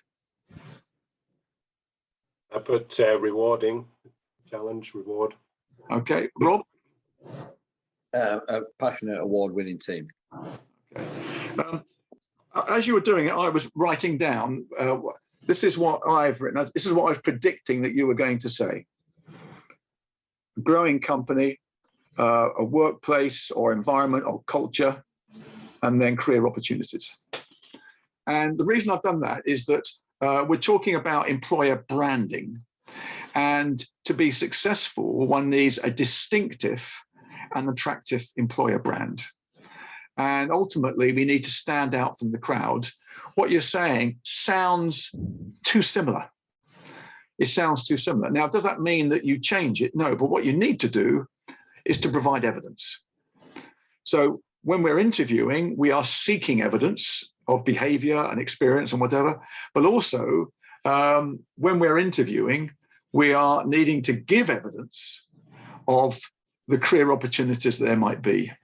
And therefore, we don't just talk about the fact, well, you could be doing this. We say, yes, we had a young lady join us 2 years ago. Her name is Janet. In that time, she's been promoted 3 times. She's now running a particular overseas operation. So we give concrete examples of some of the attributes that people are going for. So we need to win the attraction game before we actually try and find the best people. I was working for a similar peer group learning organization, and I was invited by one of their members to do a session on recruitment for them within their directors. And it was a company up in Dudley in the West Midlands. If you come from Dudley, how do you pronounce Dudley? Dudley. Perfect. Perfect. Dudley. The company was Thomas Dudley and Sons, and the chief executive was Malcolm Dudley of Thomas Dudley and Sons in Dudley. And I said to him, I said, give me 3 good reasons why someone should come and join you. And he quickly replied, fast growing, award winning, great place to work. And I said, you sound like everybody else. So bring it alive. And I said, you say fast growing, how fast? He said, since I took over from my father 4 years ago, I've increased the size of the business by 40% each year. I said, wow, that's impressive. I said, you say award winning? He said, yes, we are in the area of the manufacture of sanitary ware. In our industry, there are 3 major industry awards. We've won all 3 in the last 2 years. It'd be the equivalent of winning the Champions League, the Premier League, and the FA Cup. And you say it's a great place to work. Since I was appointed chief executive 4 years ago, no one's left. So we need to think about how we set out our stall, how we make ourselves attractive to future candidates, because we're after the best candidates, and the best candidates have choice. So remember, not only are we selecting the individual, we are selling them the opportunity. I think it's time for another coffee break, stretch our legs. I make it exactly 11:30. Can we get together at 11:40? We can. Get to the loo, grab a coffee, stretch your legs. Jeff.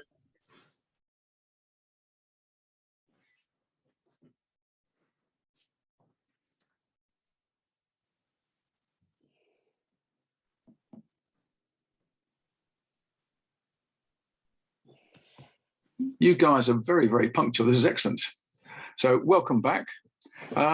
Any questions or comments, observations about what we talked about before the break? Well, in that case, we'll kick off straight away. What's morale like? What's morale really like in your business today? If you were to give it a score out of 10, 1 is suicidal, 10 is highly motivated and engaged. Where would you say that figure comes? Dave? I would say it's around about a 7. Difficult times, challenges ahead. Okay, and what one thing would actually make that 7 maybe an 8 or a 9?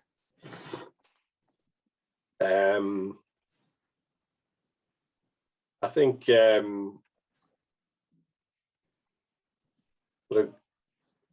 probably securing funds for future growth and expansion. Okay, Rob, what about you?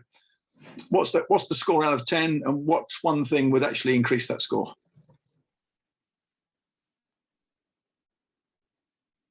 You need to unmute. I missed the full part of the question at the start. Is it my level of motivation? Your team. What's the level of morale within your team? Morale in the team.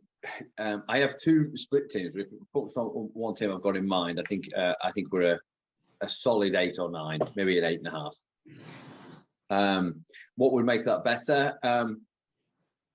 Having the headroom in the business to invest in people ahead of the curve slightly. We've got our ambitions are outstretching our fiscal ability at the moment. Okay. Paula, what about you? I would say it's been challenged recently. I would say it probably drops off to probably around a 7 due to some changes and cost-cutting initiatives we've had to introduce. However, that is now moving forward because we're looking how we can invest in people, not just from a financial perspective, but in terms of, like we've all talked about, motivating their roles, enhancing and enriching their experience with us as well in different ways. And I think leaders now are becoming much more conscious of the need to engage the workforce, because employee engagement drives business performance. It drives business performance in terms of greater productivity, in terms of the customer or client experience, and also in terms of staff retention.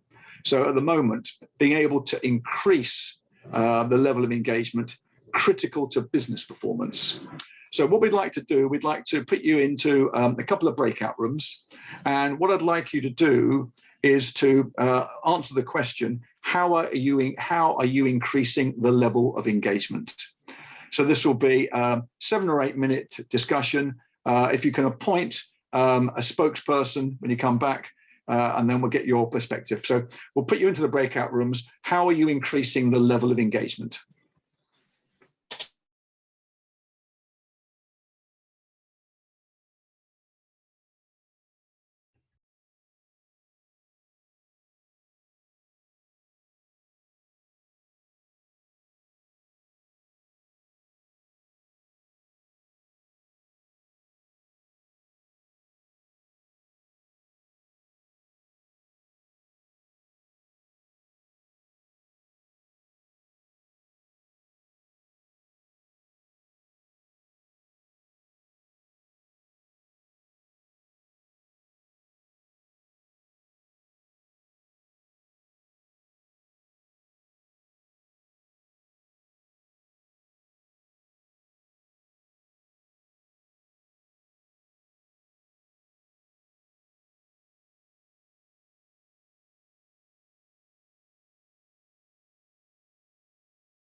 capabilities.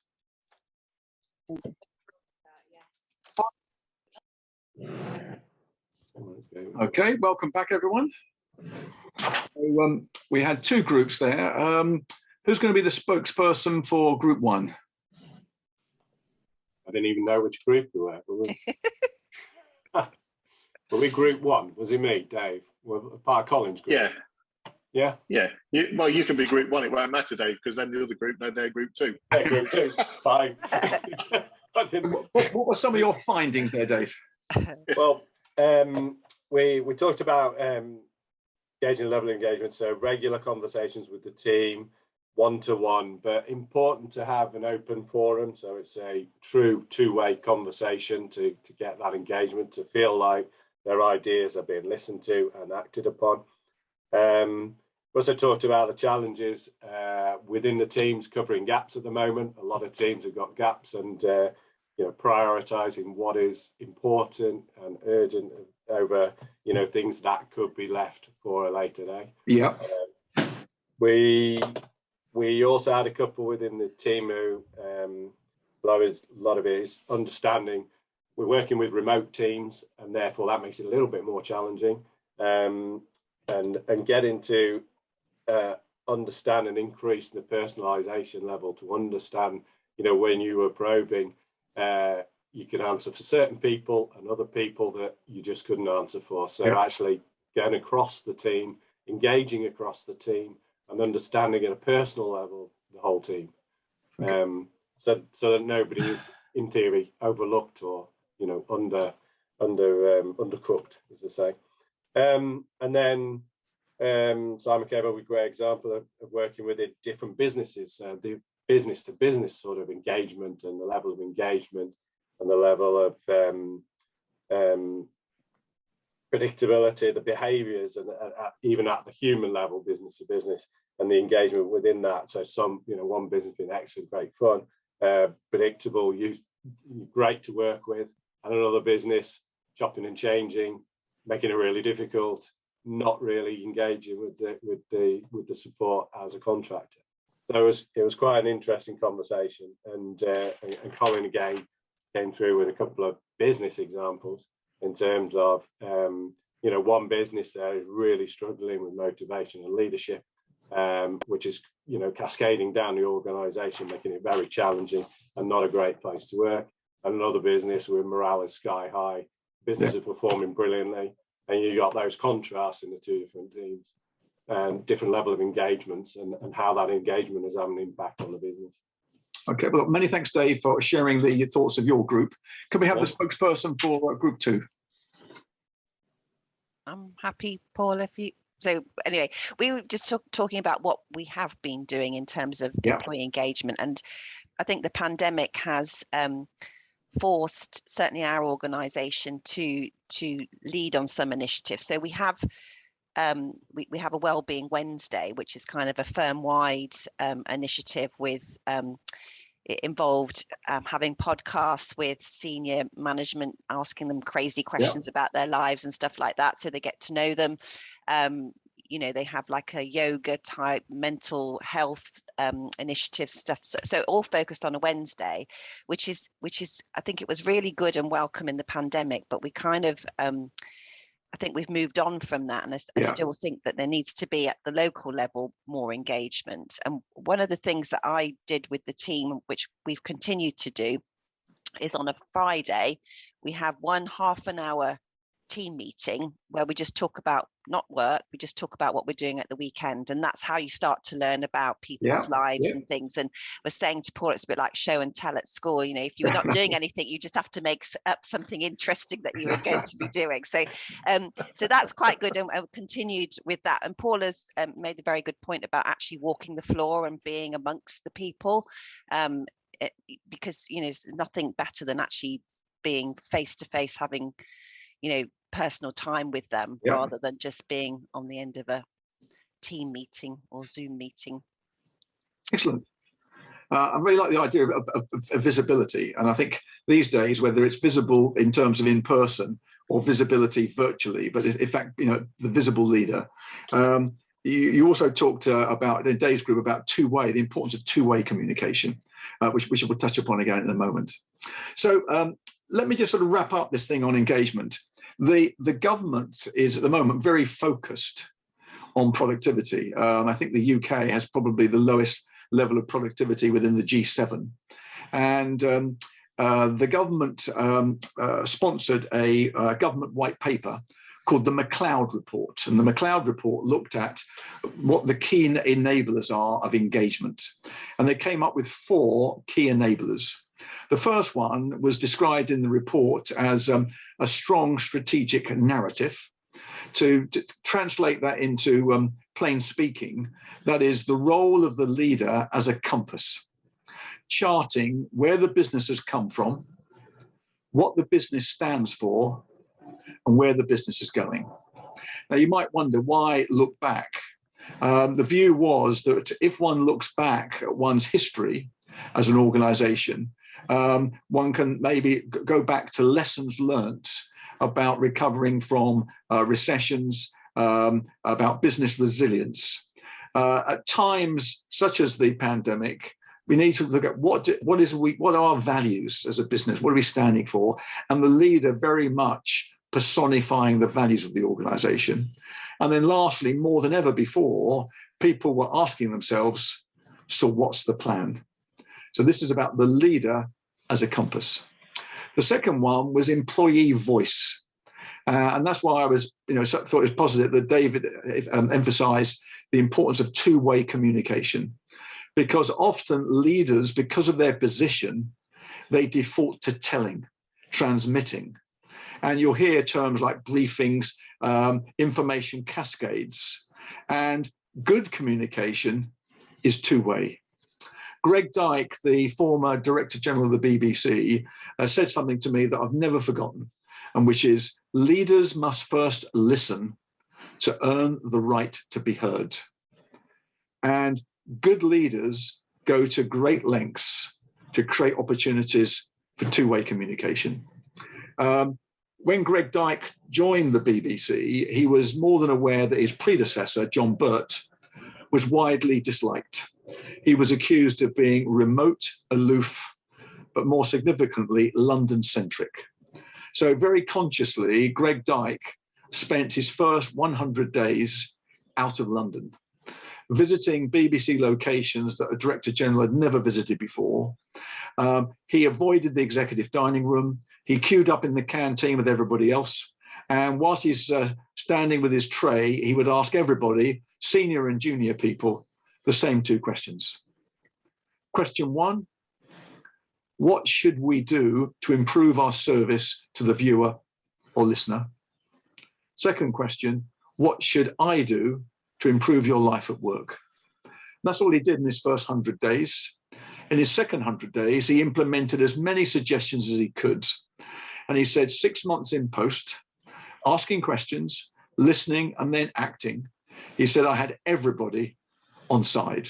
And what he meant was he had everybody engaged. Third up was what was described as engaging managers. Managers that engage with their team as fellow human beings, not headcount. And this was about people knowing their people in depth, knowing the name of their partner, knowing the name of their football team, knowing when they're next on holiday, knowing how their mum was. So really engaging on a much more personal level than ever before. And then the fourth enabler of engagement was what they described as leadership integrity. My boss does what he or she says, i.e. there was no misalignment between words and deeds. But I believe that if you empower people, again, you're more likely to increase the level of engagement. When Clive Woodward met his players and coaches for the very first time, he spent the night before the meeting preparing a speech, the first presentation he would give to the England rugby team. The England rugby team always meets at their training camp at 10 o'clock on a Monday morning to allow players from the north of England to come down on time. Before they go onto the practice ground to train, they meet in a hotel conference room. And on this first day, Clive Woodward is excited, his first day in the job. He's there early to get set up. He's got his flip charts ready. He's got his laptop connected to a plasma screen. He looks at his watch. It's 10:01, and no one's there. Every player, every coach is late. They arrive in dribs and drabs. The vast majority are chatting away on their mobile phones. Clive Woodward waited for about 15 minutes until everyone was assembled. He got up and he gave out his presentation. His outcome goal was to win the Rugby World Cup. His performance goal was to win the Rugby World Cup in 1999, something he failed to do, but he made up for it in 2003. And so having set out his objective, he then talked about the process. And talking about the process, he referenced other sports teams. He talked about world-class teams, world-class standards. And he finished his presentation by saying, we will only become World Cup winners if everybody in this room takes accountability and ownership. I want a team of leaders. And he said, as leaders, I want you to determine codes of conduct which will govern how we operate. I want you to come up with a number of teamship rules. And the first two teamship rules I want you to come up with is a teamship rule on punctuality and a teamship rule on the use of mobile phones. 24 hours later, the players reported back. They said that from now on, all players, all coaches should be in their seats 10 minutes before a meeting's due to start. And they called this Lombardi time after an American NFL football coach called Vince Lombardi. Their rule on mobile phones was once you enter England training camp, there could only be two places for your phone, either your car or your hotel bedroom. Now, Clive Woodward would have said, had he on that first day said, I want us to be world champions. From now on, you'll be 10 minutes early for every meeting. Your mobile phones are banned. He'd have said, I'd have lost everybody. I'd have lost a group of grown men who thought I was treating them like children. So the important point, these teamship rules, this teamship code is not governed by the coach, it's governed by the players. From those first two rules, they developed rules on a dress code, dealing with fans, writing of press articles, writing of books, all in a player's manual, designed by the players and monitored by the players. Martin Johnson, the captain, told me that 2 weeks into Lombardi time, 10 minutes early, a senior player, Lawrence Dallaglio, turned up just 6 minutes early. He came into the room. Clive Woodward was standing at the front. Clive Woodward did not need to say a word because Dallaglio was receiving such abuse and such mickey taking from his colleagues. The point was made, he wasn't letting down the coach, he was letting down the team. So you might want to reflect on how you might use a teamship code. How do you think he got 10 minutes early? Any thoughts?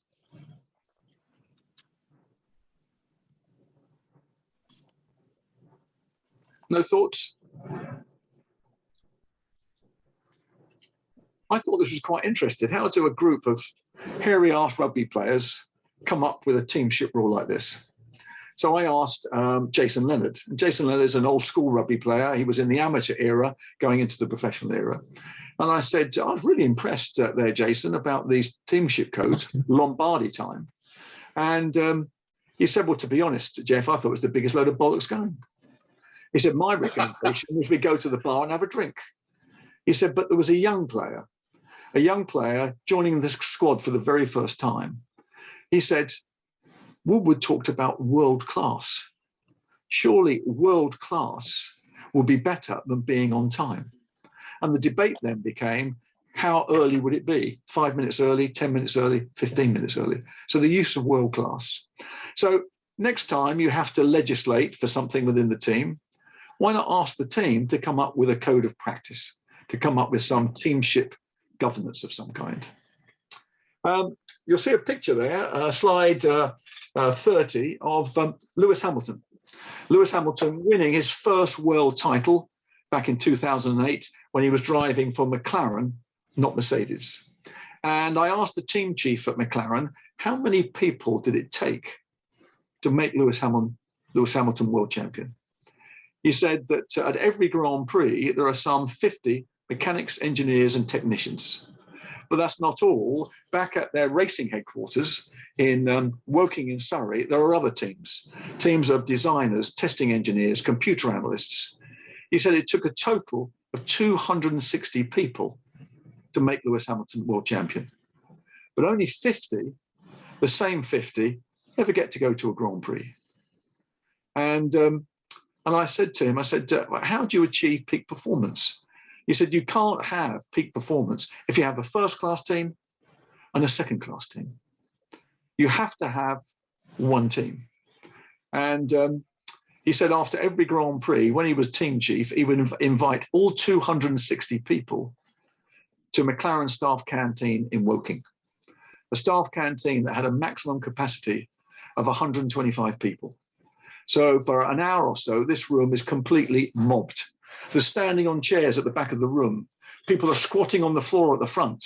There's people perched on tabletops, whilst Ron Dennis gave a blow-by-blow insider's account as to what happened, with one purpose only in mind, and that be whether you're a driver, a designer, a mechanic, or a secretary, that you felt like you contributed to the victory. He calls it the insider feeling. We call it employee engagement. So what did Ron Dennis do to get them on side? He made them feel part of one team. Too often, we try and create, unknowingly, a first-class team and a second-class team. Often it's client-facing and back office, factory and office. We have this divide, and therefore we need to work hard to create the sense of one team rather than two teams. Communication really matters. Communication and leaders should go to great lengths because they'll never have all the answers. They therefore need to equip themselves with all of the questions. You'll see on slide 32, the Egyptian author Naquib Mahfouz says, you can tell whether a man is clever by his answers. You can tell whether a man is wise by his questions. I believe this applies as much to women as it does to men. You need to equip yourself with some great questions. Pep Guardiola, the head coach at Manchester City, says, changing the answer is evolution. Changing the question is revolution. So what are the questions you're going to be asking about your business? I'm going to give you 4 in a few moments. But first of all, we need to become effective listeners. I mentioned interviewing Simon Woodruff, where he talked about Susan at Sainsbury. It was rather a disconcerting interview because every time I asked Simon Woodruff a question, there was a long, long pause before he replied. And I thought, is he deaf? Am I being particularly inarticulate today? But after several minutes, he said, Jeff, you've noticed my pauses. I said, yes, I'm sure the audience has also thought of your pauses. And he said, let me explain. He said, a couple of years ago, it dawned on me that when I'm in conversation with someone, halfway through them talking, I start to formulate my response or formulate a question. As soon as I start doing that, I'm no longer listening 100%. And sometimes I'm so keen to interrupt, to interject. Sometimes I'll talk right across someone, which is bloody rude. So I taught myself to listen 100%, to listen to what's said, to listen to how it's said, to listen to what's not said. And leaders need to be able to listen effectively. Because there's something very powerful when a junior member of your team has your attention. Because I'm sure every single one of you has, on a number of occasions each day, someone saying to you, have you got a minute? And when someone says, have you got a minute? What do we know? One, they need a lot more than a minute. But what they're actually asking for is your undivided attention. And you might need to challenge yourself. How often do you give your undivided attention particularly when there's distractions and diversions going on. But it's really important that we listen. I make a distinction between big talk and little talk. What do you think I mean by big talk, Ian? You need to unmute.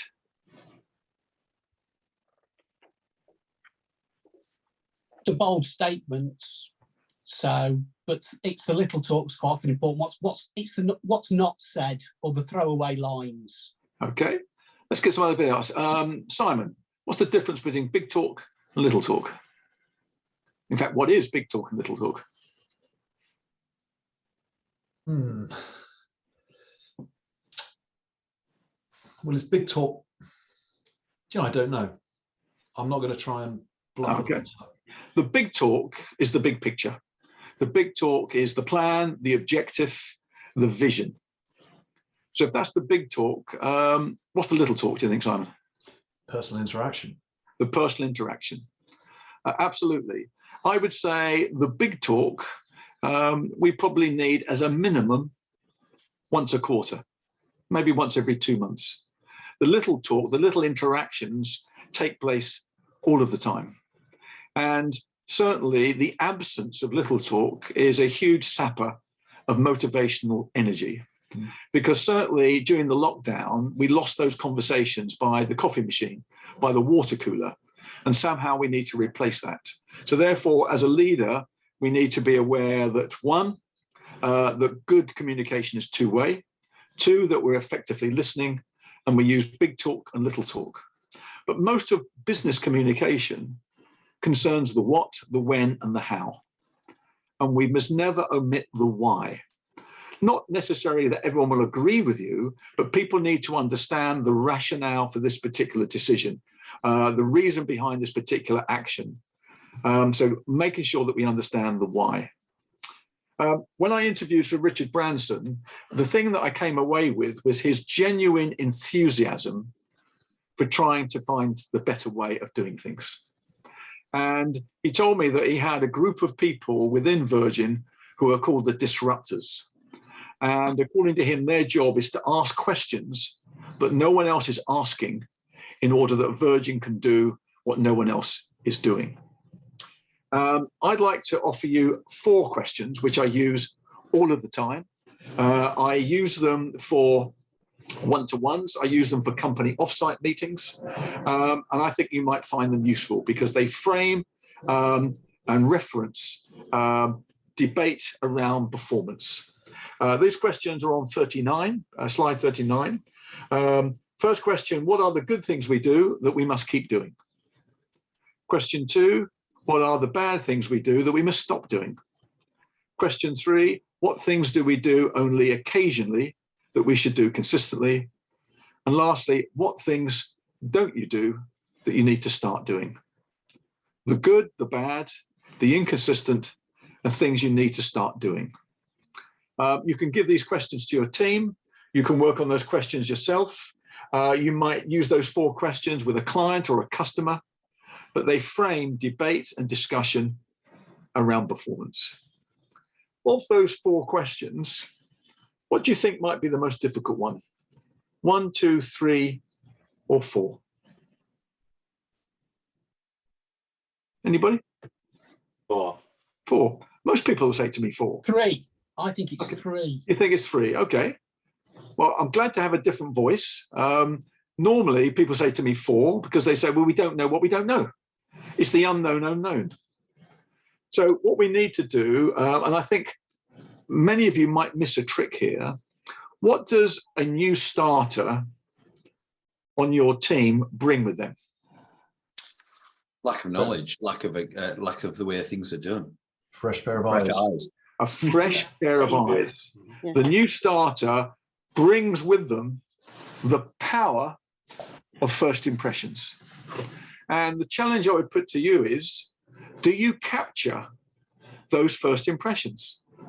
And I would suggest that you give every new starter to your business those 4 questions on day 1 and ask them to record what they see in their first 100 days under those 4 questions. And then when you sit down at the end of their probation, you can get them to download what they see. It's almost like having a completely complimentary consultant look at your business. And I guarantee you, they will give you some answers to those questions, particularly the answer to question 4. What's the danger with our answer to question 1? Complacency. Complacency. Absolutely. So a high performance team not only looks at the things it does badly or inconsistently, it looks at the thing it does well, and then looks to raise the bar and looks to do it even better. So please take those questions away. Please use them, and I hope you'll find them useful in framing debate and discussion around performance. The biggest enemy to our future success is not learning from our past performance. So the ability to give feedback is absolutely critical. So how does Lord Sugar give feedback? Bluntly. Bluntly. He sits directly across from the person he's giving feedback to, and he normally uses the finger. And the finger will hover, and he might then say, Colin, you can't sell. Joe, you're not a team player. How do the apprentices respond to these allegations? Defensively. They get defensive. Yeah. As soon as they get defensive, they're not taking on board the feedback. The next slide you'll see is a good friend of mine, Leon Taylor. Leon Taylor won an Olympic silver medal at the Athens Olympics, and he's a sports performance coach who's now looking to get involved in business coaching. In fact, he's a coach to Sophie Christensen that I mentioned earlier this morning. A couple of years ago, he asked if he could sit in on an off-site meeting I was having with a client, and the client was happy for him to be there. So there was the CEO, his 6 directors, and we were in a very nice country house hotel, and sitting in the corner with a pad and a pen was Leon Taylor, Olympic silver medalist. We get to the lunch break. Everyone's gone out to get lunch. And I look across at Leon, and I can tell by the look on his face that he's completely out of sorts. I said, are you okay? He said, I don't know. He said, but there's some weird shit going on here. I said, there's nothing weird about this. This is a stereotypical off-site meeting with a client. We're talking about goals and objectives. We're looking at barriers to performance. We're identifying issues that need to be addressed. This is normal. Leon just shook his head and said, weird. People came back from the lunch break. We had another session. We finished about 4:45. Everyone had gone. I'm packing up my laptop. I look across at Leon, and Leon's got a big beaming smile on his face. So I said, so Leon, what was the weird shit? He said, fascinating day, Jeff. Absolutely fascinating. I said, well, fascinating in what way? He said, just your people in the business world don't like negative feedback, do they? Now, I've been observing directors of this business. One director that says something that would be construed as critical as another director, that director gets defensive. The other one gets embarrassed. It's crazy. I'd get in my car now, Jeff, and drive 300 miles simply to get some negative feedback. Because how can I improve? How can I get better without negative feedback? So I'm going to push this back to you. This will be our last breakout of the day. So I'd like you to, in your 8 minutes, to come up with the do's and don'ts of giving feedback. As a guide, I'd like 4 or 5 do's and 4 or 5 don'ts of giving feedback. So if we can put them into the breakout rooms, and then if you can come back with a spokesperson to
Welcome back, everyone.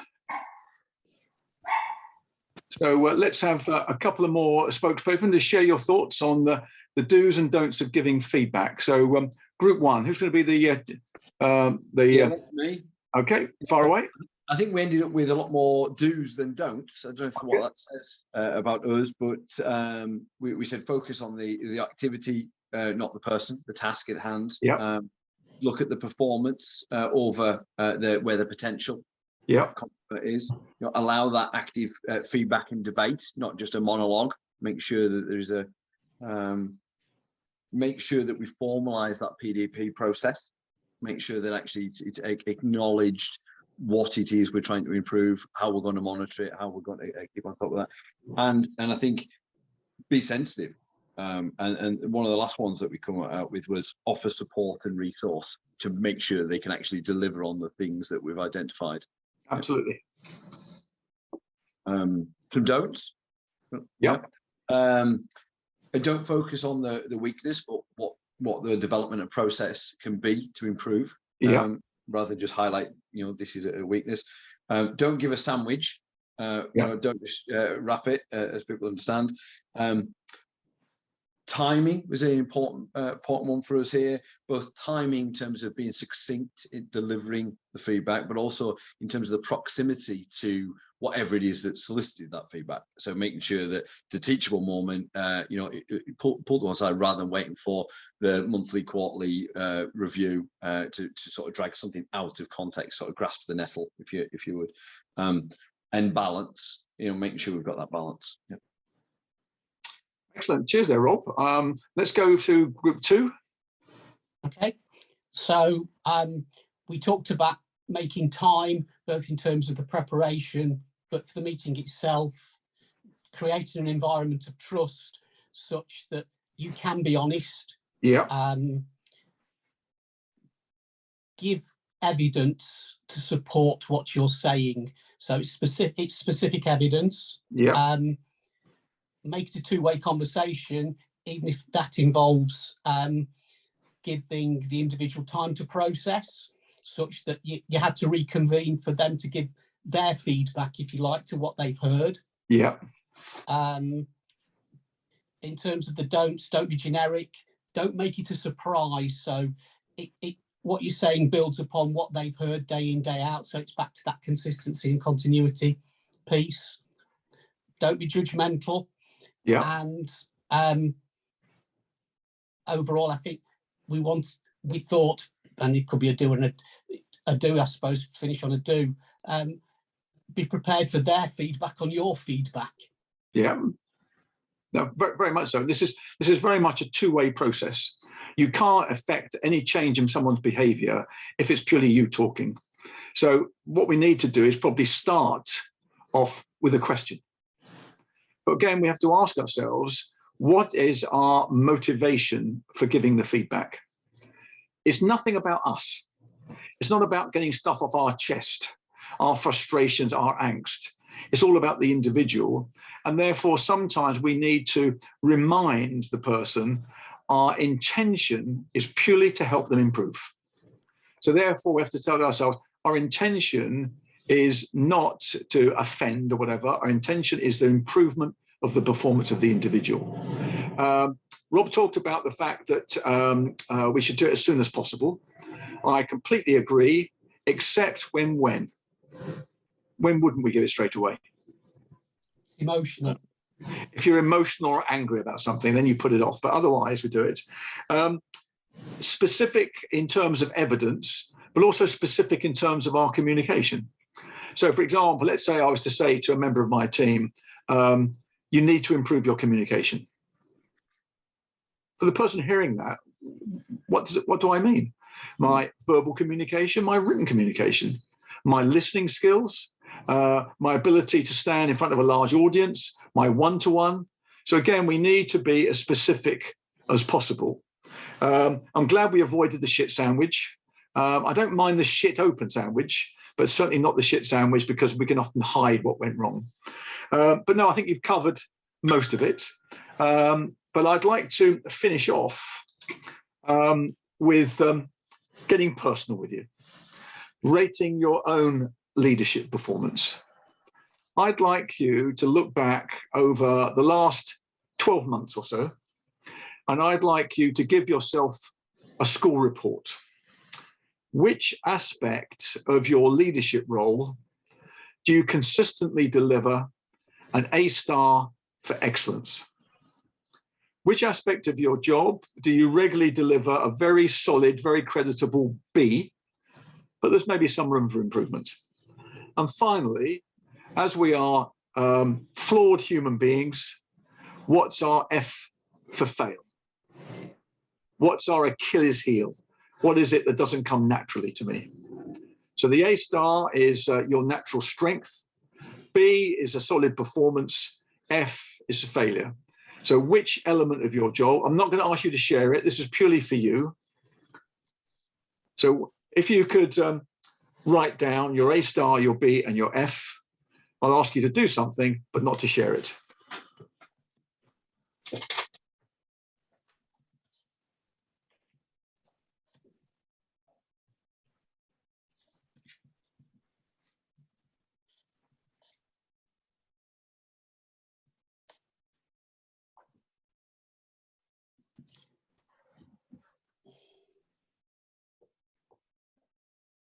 Having written down your A star, your B, and your F, I'd like you to circle the one you're going to work on for the rest of this year.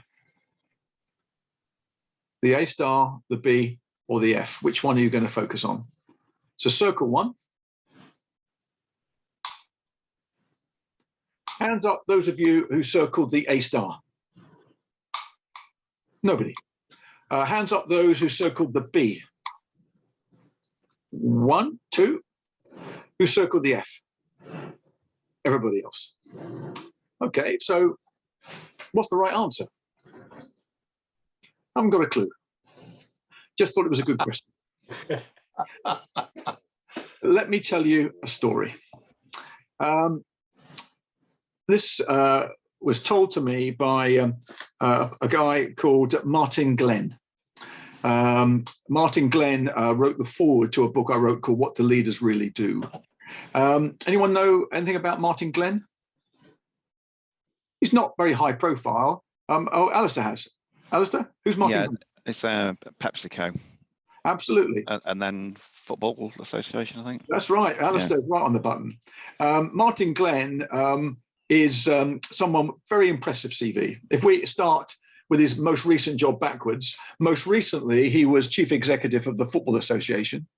Prior to that, he was chief executive of McVitie's. Prior to that, he was chief executive of Birdseye. But he made his reputation as a young marketing executive working for the UK business of PepsiCo, exactly as Alistair suggested.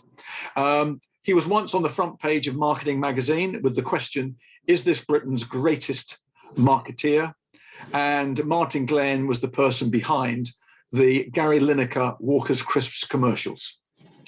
He was identified as a high potential executive and was invited with 9 others to spend a weekend at the Texan ranch of the global CEO of PepsiCo. On the first evening, they're sitting around a magnificent table setting. Next to each place setting is a leather-bound notebook and a Mont Blanc pen. And the global CEO of PepsiCo asked these 10 young executives to write down their A star, their B, and their F. But unlike me, he then went round the table asking everybody to share with the group their A star, their B, and their F. The first person he turned to was a marketeer on his left. And this marketeer, when he got to his F, was very embarrassed and grudgingly conceded that his F, as a sales and marketing guy, was his understanding of financial numbers, his understanding of balance sheets, his understanding of profit and loss accounts.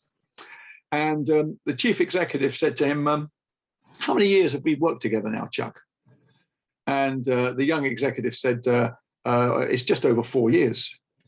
And the chief executive said, my recollection, during those 4 years, your F has always been your understanding of financial numbers. My best guess In 2 years' time, your F will be your understanding of financial numbers. So Chuck, do yourself a favor. Forget about your F. But I want you to turn that B into another A star, because I want double A star leaders around this table. And for Christ's sake, Chuck, go out and recruit someone on your team who scores an A star where you score an F. Now, I'm not sure if that's right, but it feels right to me. We've all got an F. And however hard you work on it, because it doesn't come naturally, you might end up with a C. Well, who wants a C at anything? But if you're already scoring a B, there's every opportunity of turning that B into another A star. So what is your leadership brand? Your leadership brand is determined by what you say, but moreover, by what you do. The American poet Ralph Waldo Emerson says, "What you do speaks so loudly, I do not hear what you say." As Colin said in his introduction, I've written a number of books. My most recent book is not about leadership. In fact, my most recent book is a book about a murder. It's a book about my dad's first ever murder. Although I should say straight away, he wasn't a serial killer, but he was a murder detective. And I reinvestigated his first murder case, and I wrote a book called Murder Without Motive. In reinvestigating the case, I spent an afternoon with the Forensic Science Service at Scotland Yard. And I found that the Forensic Science Service has a motto, and that motto would serve you well as a leader. And the motto is, every touch leaves a trace. Every touch, every interaction with a member of your team leaves an indelible trace on your leadership brand. Thank you very much for your participation. Zoom is always a second best, but I've tried to make it as workshop-like as possible. I hope everyone feels they've had some airtime and everyone feels they've had an opportunity to contribute. So let me hand you back to our chairman, Mr. Colin Wright. Thank you, Jeff. That was very stimulating, very enjoyable indeed. And I think this way of working on Zoom has been quite different, refreshing for us. A lot of the time we have people who are presenting material and we talk, but actually on the gallery view with everybody engaged, I think has worked really well. So thank you. There's a lot of takeaways. I'm sure people are we're frantically writing notes and obviously gathering sort of all their thoughts that they're going to take back. And they're going to have one of those moments when they return to their team where somebody's going to turn around and say, "Have you just been on a management course?" Yeah. Because you'll be bringing out all new thoughts that perhaps you weren't talking about a few weeks ago. We began by talking about sort of Da Vinci saying that simplicity is the ultimate in sophistication.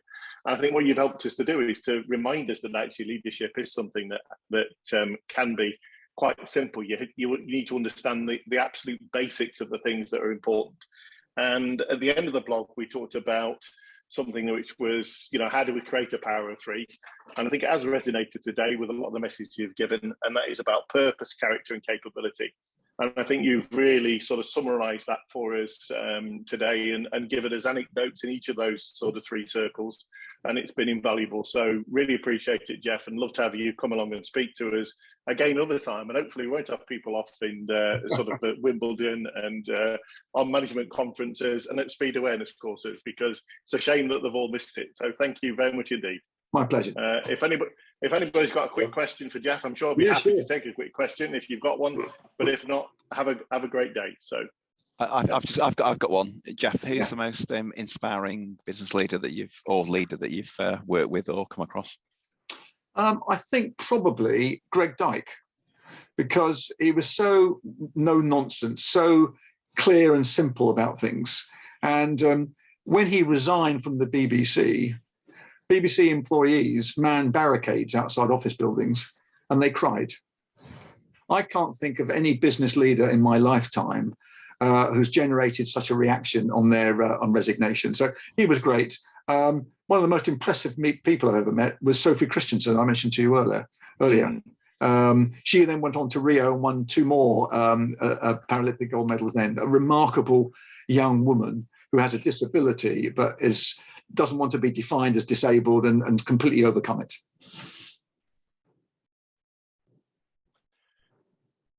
Jeff, I think you've told us some great stories today, which has also been very captivating. But the one that really sort of hit my imagination was at the end when you said my dad was a murder detective. That got it for me. But I think that's a whole new session, and I think I'm gonna have to buy your book. It's a good book. It's a good book, I tell you. Anyway, all the best, folks. And as I say, thanks very much for contributing fully. Thank you. Thank you. Bye. Thank you. Take care. Cheers. Bye-bye.